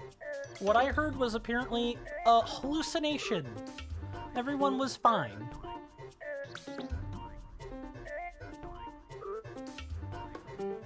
There we go. It's nice to have commands for that sort of thing. That way I'm not having to click 15 different sources to do all that stuff. Yeah, I thought I heard metal clanging or grating on metal, but I think it was just people cooking. I think it was just my folks cooking chicken or, you know, cleaning up from cooking chicken outside. That's really all it was. Fun fact, when you have the fan for white noise in your room, you get frequent audio hallucinations. Yikes. What sort of hallucinations do you get? Like, what sort of things do you imagine?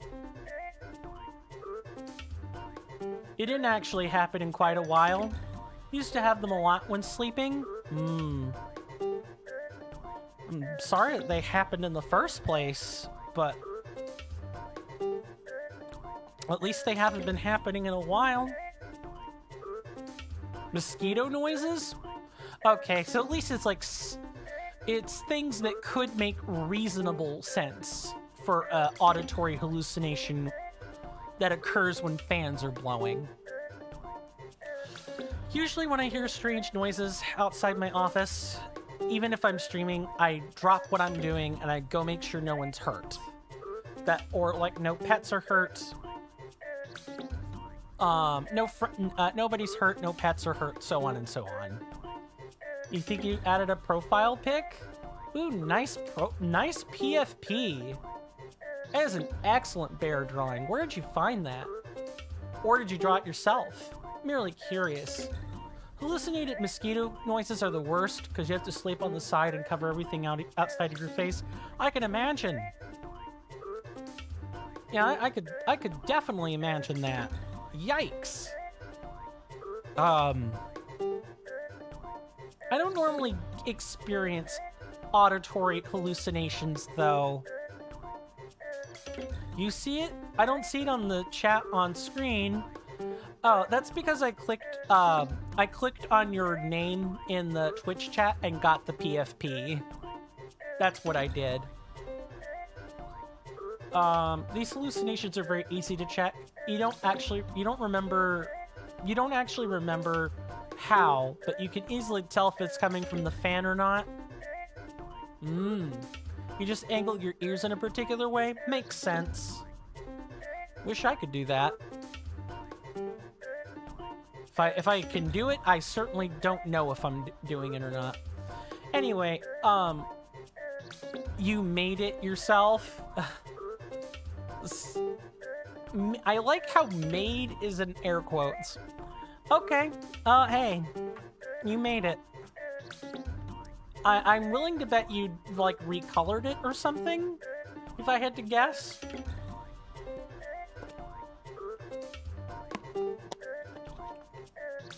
Speaking of, I am going to quickly type this in chat. Because I want to get, I do want to make sure we get out of here, because we shouldn't need to be here again.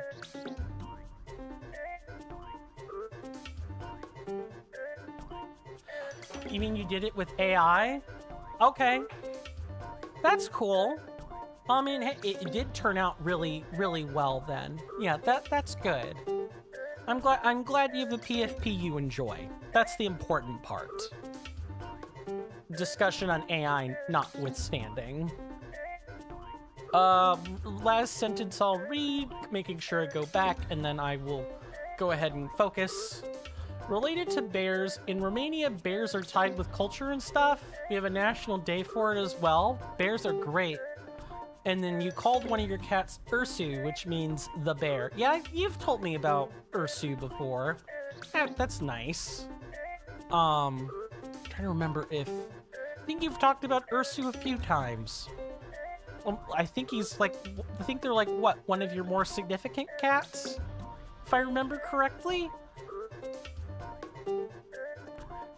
Holy shit, you also remember telling me about Ursu? It's kind of insane. He's 8 years old now. Wow. Yeah, I do remember. Yeah, I would have been 25 then. Or 24 then even. 24, 25, somewhere around there. Your dog is called Panda, but we didn't choose the name. Guess how she looks? Let me guess. She's either black with white blotches, or like black with a white underbelly, or she's white with a black underbelly or white with black blotches. That would be my guess. Like a oh, well, that's another guess, I suppose. All right, Guardian time.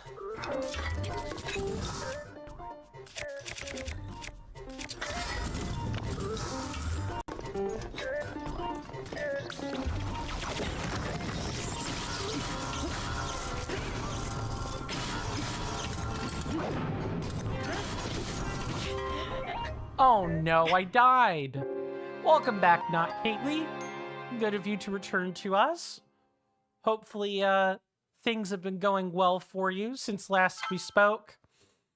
I think we're stuck here. I'm pretty sure I didn't get the photo because I had to reload it. Yeah, fast death. All right, let's actually eat up so I don't have to do this a third time.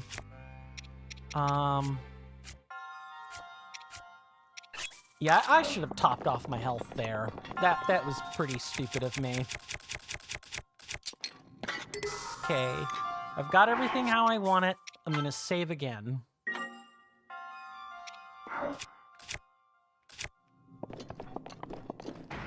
You're just in time. We gotta grab this Guardian picture, and then we can go back and do the shrine quest on the coast.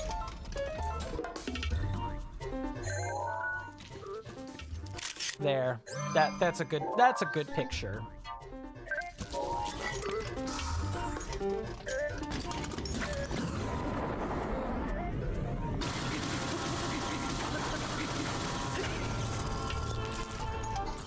Ooh, I think we have an elixir for this, right? We do.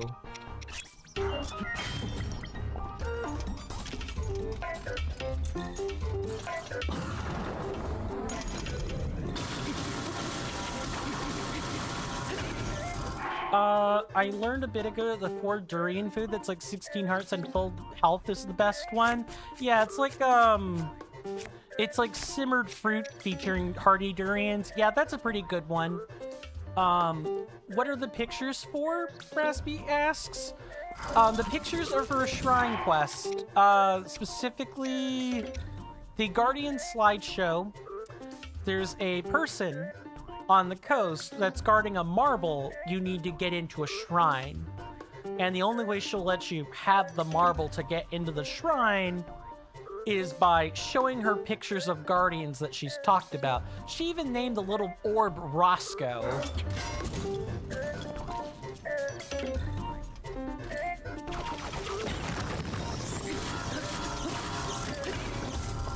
Okay, there we go.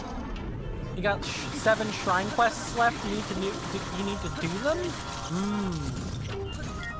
I believe it is now aerial guardian shooting time.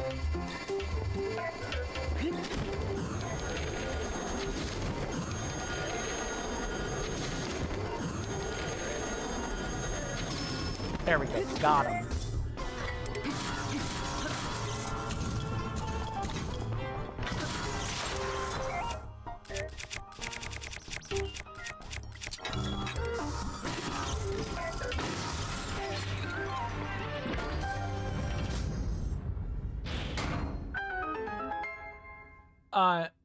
Okay, let me go read. I'm gonna read this stuff again. Okay. Got 7 shrine quests you need to do them? Okay. I've shown you my guardian. Please respond, Kappa. Yeah, showing guardian photos to people, especially when they're dangerous, is a pretty good way to... It's kind of like bragging for battle scars, really. I suppose I could definitely see it that way. That's pretty funny. Bear Type says, you know the shrine quest where you need to get some dragon things? Which dragon you need? So we only have one dragon. If you're asking about me, bear type, the only dragon thing we need is for up here. Because the Shrine of Power is, or the Spring of Power is up here. And Dinral is the only dragon we've not gotten parts for. And it's the only dragon we've not actually gotten a scale or a claw from yet. We already did the Spring of Courage, and we defeated Malice Nadra. We already got a part for that by virtue of defeating the Malice Nadra. Every time I hear bear type, you keep feeling the need to ask, what's your bear type?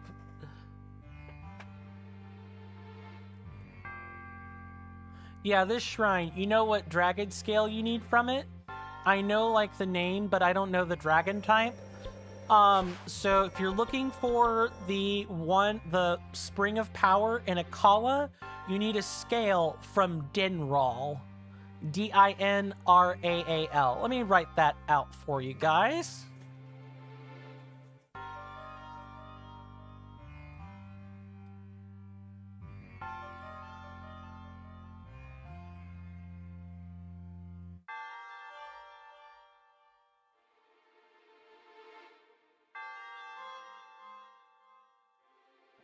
Okay, so, you're asking where to find him? Good question. You can try checking around the Tabanthan and Heber regions, as, Dinral likes to fly all throughout this area. You can sometimes find him coasting along here. Let me see if I can't get you a resource for this.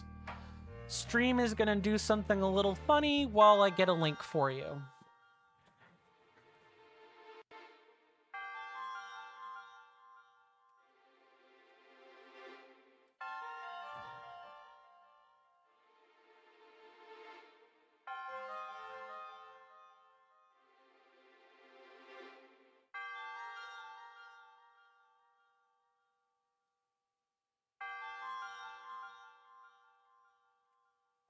There you go. That should help you out with Dinral in specific. And for anyone on YouTube, there you go. Just saying sorry if it sounds like... No, you're fine, bear type. I totally get it. That's why we're talking it out. We're chatting it up. So I could clarify what you're trying to ask for. Thank you for bearing with me while we go through this song and dance, huh? You're very welcome, bear type. I'm glad I could be of some assistance for you. Okay, I'm taking a battle axe because I would like a nice weapon, and we have already gotten this shrine, so we could just leave now. Now that you said it, I wonder if it sounds like you demand stuff when you speak. Let me look over a few sentences. I don't get the impression that you demand things. Mainly because I'm reading text. Even when you and I have chatted over comms before, Raspy, I never really got that impression. If anything, the most I could say is that you're assertive when you speak. And sometimes, with people who are less assertive, it can come across like it's a demand, but I've been around assertive people my whole life. I know when something is a demand and when something isn't a demand, relatively speaking. I get the opposite problem. Sometimes people don't know when I'm actually being serious unless I puff up my chest super big and actually, you know, get angry or start yelling. Or people don't know when people often don't know when I'm joking either. But then again, I'm not really a jokester. God, now you guys have me thinking about how I might sound to people. What do I sound like? Do I sound like a typical blabbermouth?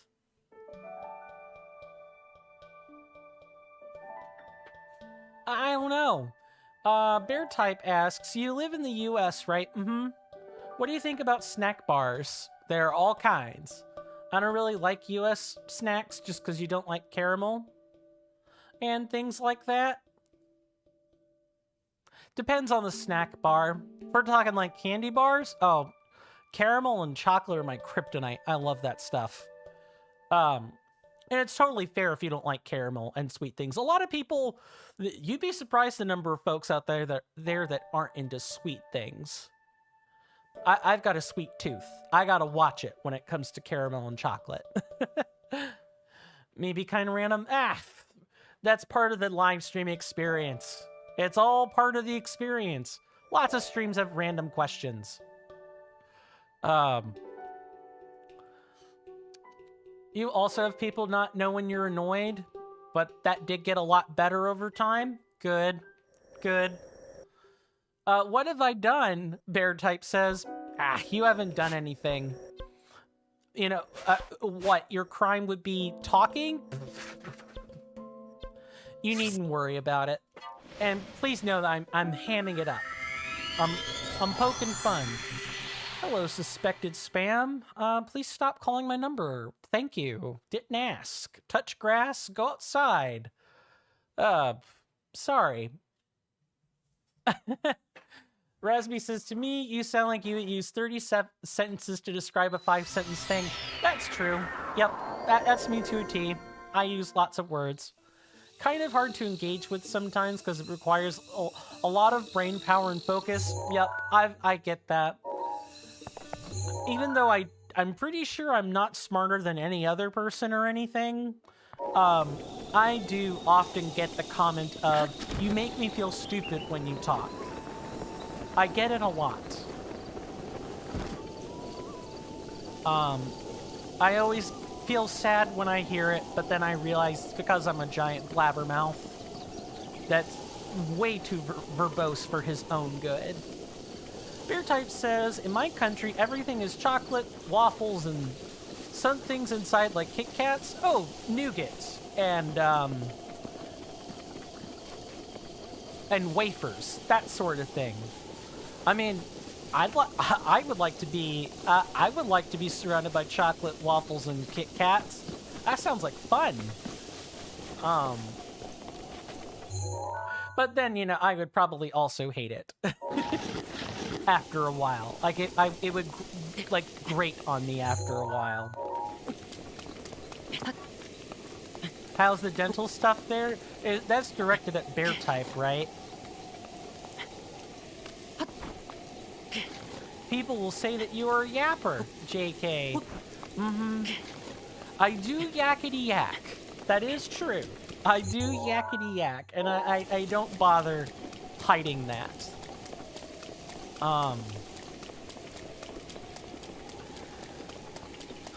Don't put me in a hostage situation, because I'll talk my head off. Literally.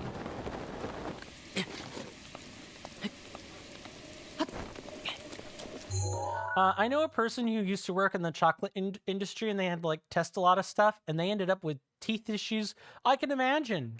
Cavities and everything, right?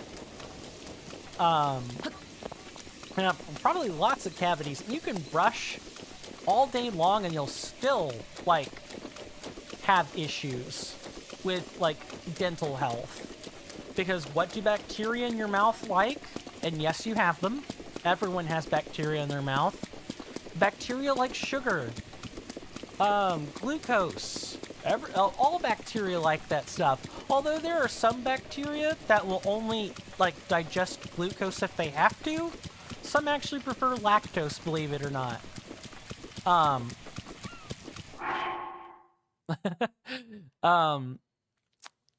You definitely don't want to eat sugar if you're prone to getting bacterial infections in your mouth. It would be my advice. Bear Type says, I can't think of a single non-chocolate with waffle snack here. You sound like maybe it's... Would it be around the Belgium area? I know, like, Belgians like chocolate and waffles a lot, and a lot of famous chocolatiers come from that part of Europe. Rasby says, in a hostage situation, your winning condition would be making the hostage takers get bored so much they would become so tired they would be incapable to drive or do stuff, assuming they didn't put tape across my mouth. Yes. If I were allowed to just talk and gab, like, till the end of time, yeah, they might dump my butt off the side of the road and make me wonder. Most of the time in hostage situations, though, you know, they're gonna make you shut up. Oh, you imagine me as the hostage negotiator? Oh, I would fail at that. Oh my god. I don't want to even think about that. I would gab so much that, I would gab so much as to render the negotiation, like, impossible. It would be like a Ryan Reynolds special. Hello, Luan. I think that's her name. Loon? Loan. Oh my god. I would love a diacritical mark. What is his name? Aonuma? Yeah, like the lead dev for the Zelda franchise. Put diacritics on your letters so I have a good idea of how to say them, please. You would like to be a hostage negotiator if you had less sensory overload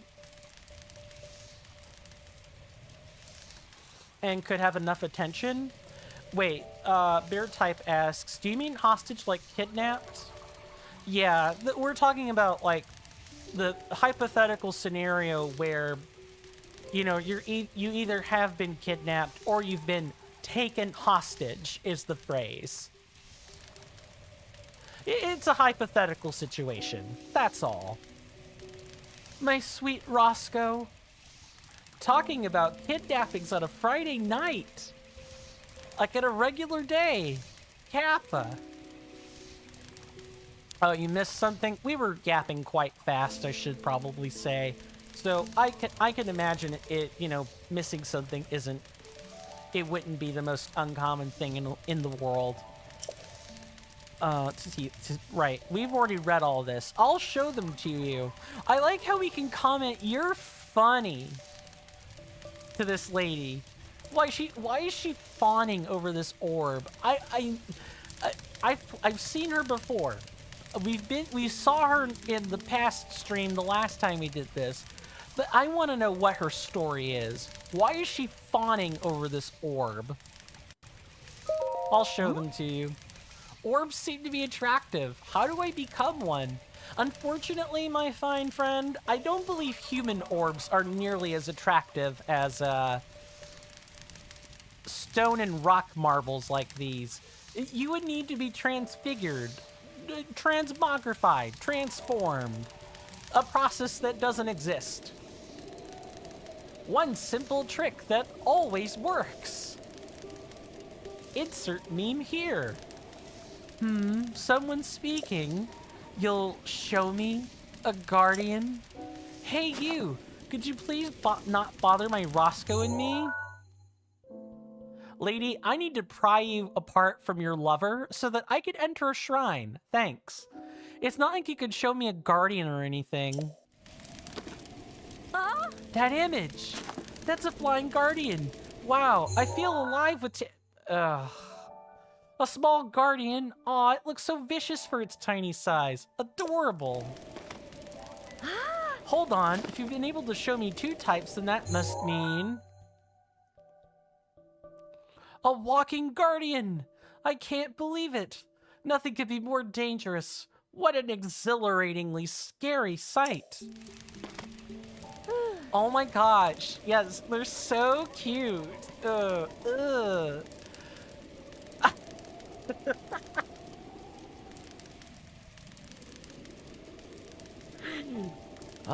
my god.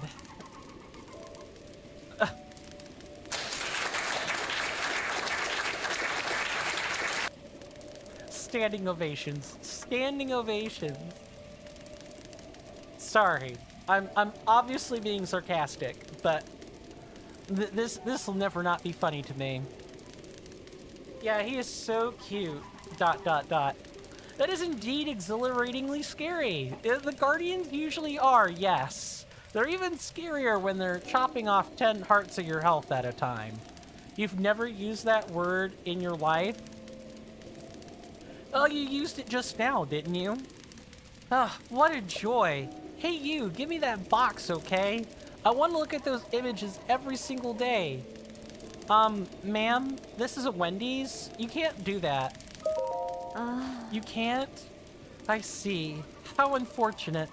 I guess I'll just have to burn those images into my imagination. Cac W, right? Like, obviously I can't give her the Sheikah slaves. I can't do it. Every time this question crops up, I always have to tell an unfortunate citizen of this world, no, I can't do that. It's bound to me. Can I have that orb, though? Can I have Roscoe, please? Huh? Oh, you mean Roscoe? Wow. What a roller coaster. First she was fawning over this thing. Then she let slip that, oh, if someone brings her a photo of 3 Guardians, you know, she'll just have to leave Roscoe. Then, you know, she gets mad that we start showing her the photos.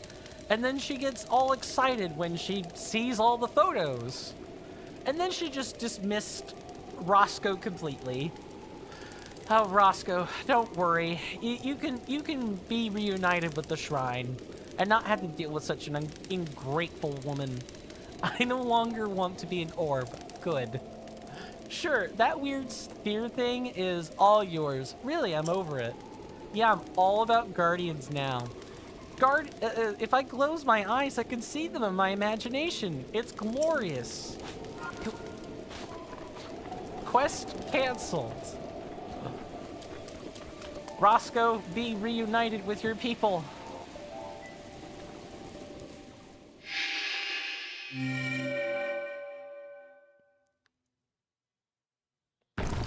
The Roscoe was the people we met along the way, everybody. Oh, damn. How did you know that ball fits there? I just had a sneaking suspicion. You know, adventurer's intuition. The thing that people generally don't explain in the comic books. I feel like we all need a standing ovation for going along with this joke. Thank you to everybody who participated in it, for all the sarcasm and everything. It should have been absolutely dripping in this last final segment. Please let this be a blessing, Shrine. I don't want to have to do a puzzle before, you know, we call things for an episode here. Please don't make me do it, game. We're gonna have to do one, aren't we? This is the part where we learn we have to solve puzzles. It reminds you of that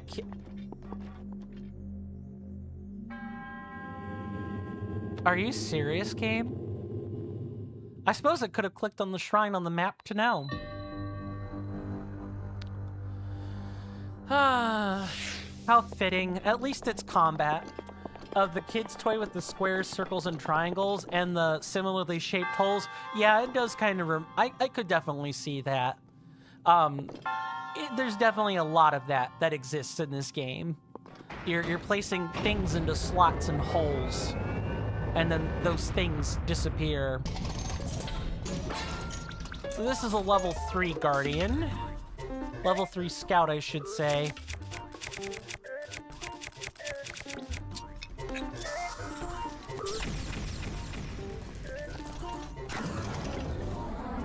Oh, and before we do this, let's strengthen our attack.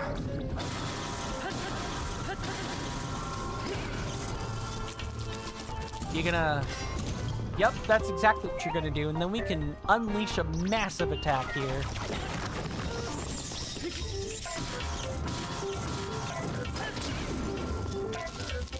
Just like that, we deleted basically a quarter of their health, which, you know, I'll never say no to.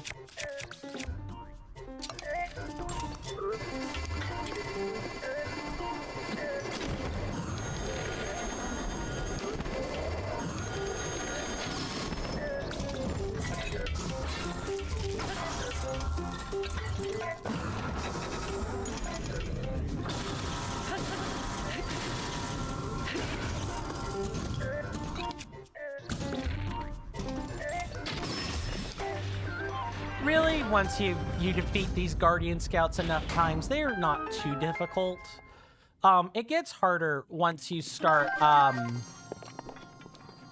I'll definitely take a Guardian Shield, thank you. It gets harder once they, like, make you lift metal blocks and, freeze water to form your own pillars. Or you have to kind of, like, be careful with your elemental effects. Like, if you're in a pool of water, your flame sword isn't going to be very effective. Whereas you might accidentally shock yourself if you happen to swing near a metal cube you've lifted. You have to be, like, really quite careful. I'm gonna at least take the sword out of the box, and then we're gonna, you know, drop the sword here.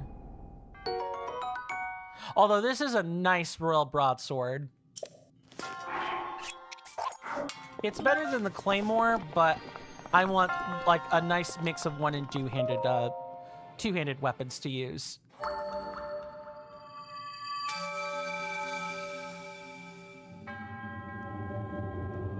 Yes, yes, give me the orb, thank you. Let's go exchange our orbs at a goddess statue. Let's go ahead and get that done. We've made some pretty good progress. We've gone from like 520-something Korok seeds to almost 575 Korok seeds. That's I feel like we're almost 2/3 of the way done, which is not the easiest thing in the world to do with this game. A lot of the some of the puzzles sometimes are literally go get a random rock. So I think it's pretty impressive that even with assistance, we're 2/3 of the way done with all the Korok seeds. It goes to show you that if you put your mind to it, and you have a little bit of help, the game's most tedious tasks eventually fall to the wayside. Goddess statue is... There are plenty of places to get one. I'm going to choose the one at Kakariko Village. Because, I don't want to be known as the Zora guy. I mean, I like Mipha and Sidon as much as the next person, but, I want to remain side off in picking that place all the time. I don't want to be a simp.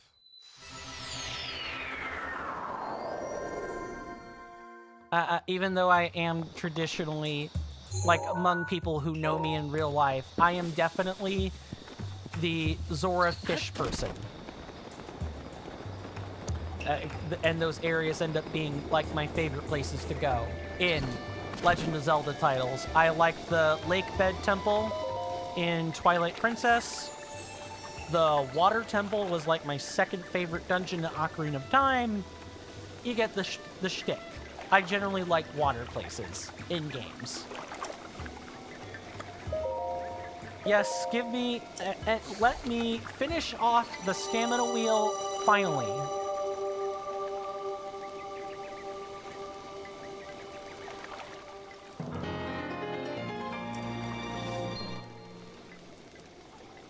Your being overflows with vigor. There is no need to increase your stamina wheel further. Yep, so the statue will say something, and you cannot, like, increase your vigor any further. So, yeah, all we can do is increase our heart containers. I believe we can get up to 2 native rows of heart containers.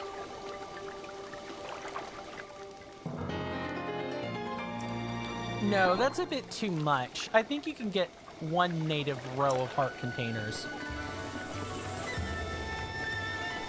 But I think, regardless of, the fact that we're done with, let's go find a less noisy place to wrap up, shall we? Like the inn. Let's go in the inn. There. That's a bit better. You guys have been a blast. Thank you guys so much for hanging out with me. I really, truly appreciate it. Man, I really should probably make sure I've got my Twitch Whispers available, shouldn't I? I'm glad that people are using them to talk to me. I just wish I could do anything more than I have to pick right now between the interactive map or Twitch Whisper. I can't, like, do both, unfortunately. We are gonna go raid it off to a good Twitch associate of mine. His name is MonkeyFunk40.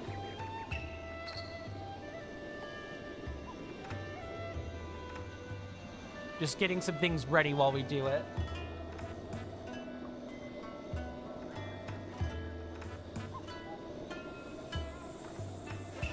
Awesome chat. Let me also just make sure he's actually still streaming. No. Dang it. Who else can we go to tonight?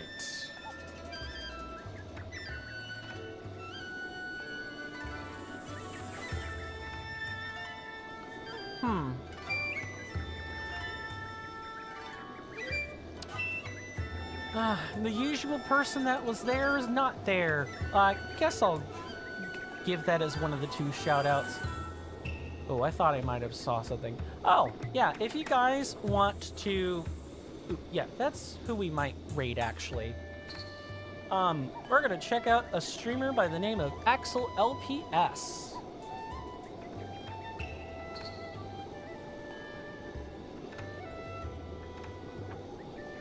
If you guys don't know either of those 2 streamers, please go check them out. They both work really hard on their content.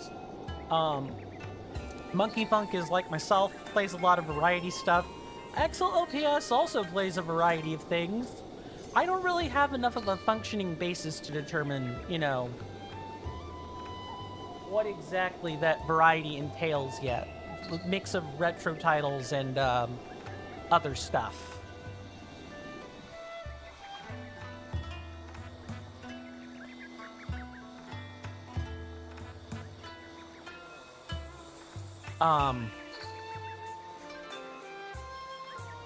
Sorry, I'm trying to like focus on 5 or 6 different things at once. Let me go ahead and finish this off first. First, I want to thank everybody for being here, as I've already done. Second, you know, please don't forget to check out all the stuff in the description on YouTube or in the About Me panel or section on Twitch. The panels underneath the stream or in the About Me section are clickable. Please check them out. I've got all kinds of stuff in there.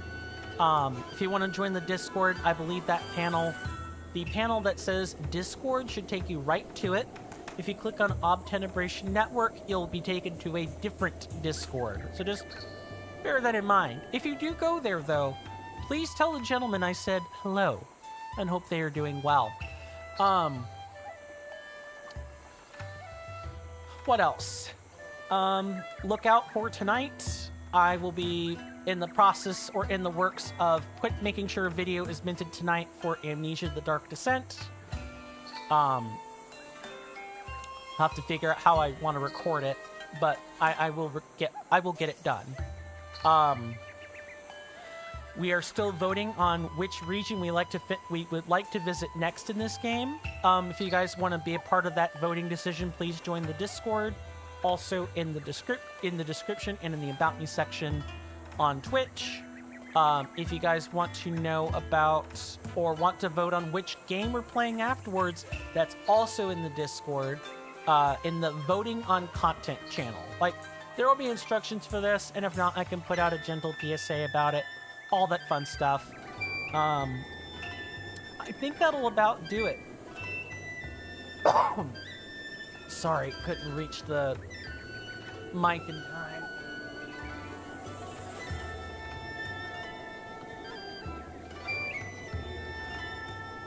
They can't still be live, huh?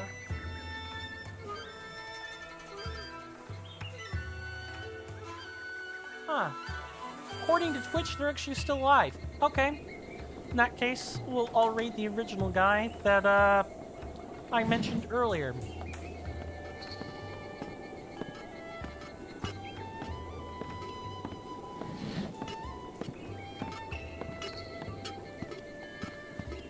Please make sure to give Mr. Monkey Funk all your love and attention, just like he gave me. Of course, if you also got to cut and run for whatever reason, feel free to do that as well. I will be back on Sunday with some more content and hopefully some more headlines for, STEM-related stuff. If you guys also want to bring in headlines of STEM-related stuff, science, technology, engineering, medicine, all that fun stuff, and, we can not just talk about geopolitics or whatever, that would also be greatly appreciated, because I like hearing perspectives all over the world. And geopolitics is quite the poisonous subject, currently. It's important, but it is poison. My name is CoinStamp. Thank you guys so much for stopping by. My lovely senators and inductees, do take care of yourselves. Stay safe out there. You're welcome in my hallowed halls anytime, whether that be in my Discord, in my DMs, or where have you. You're welcome anytime. And with that, take care and goodbye.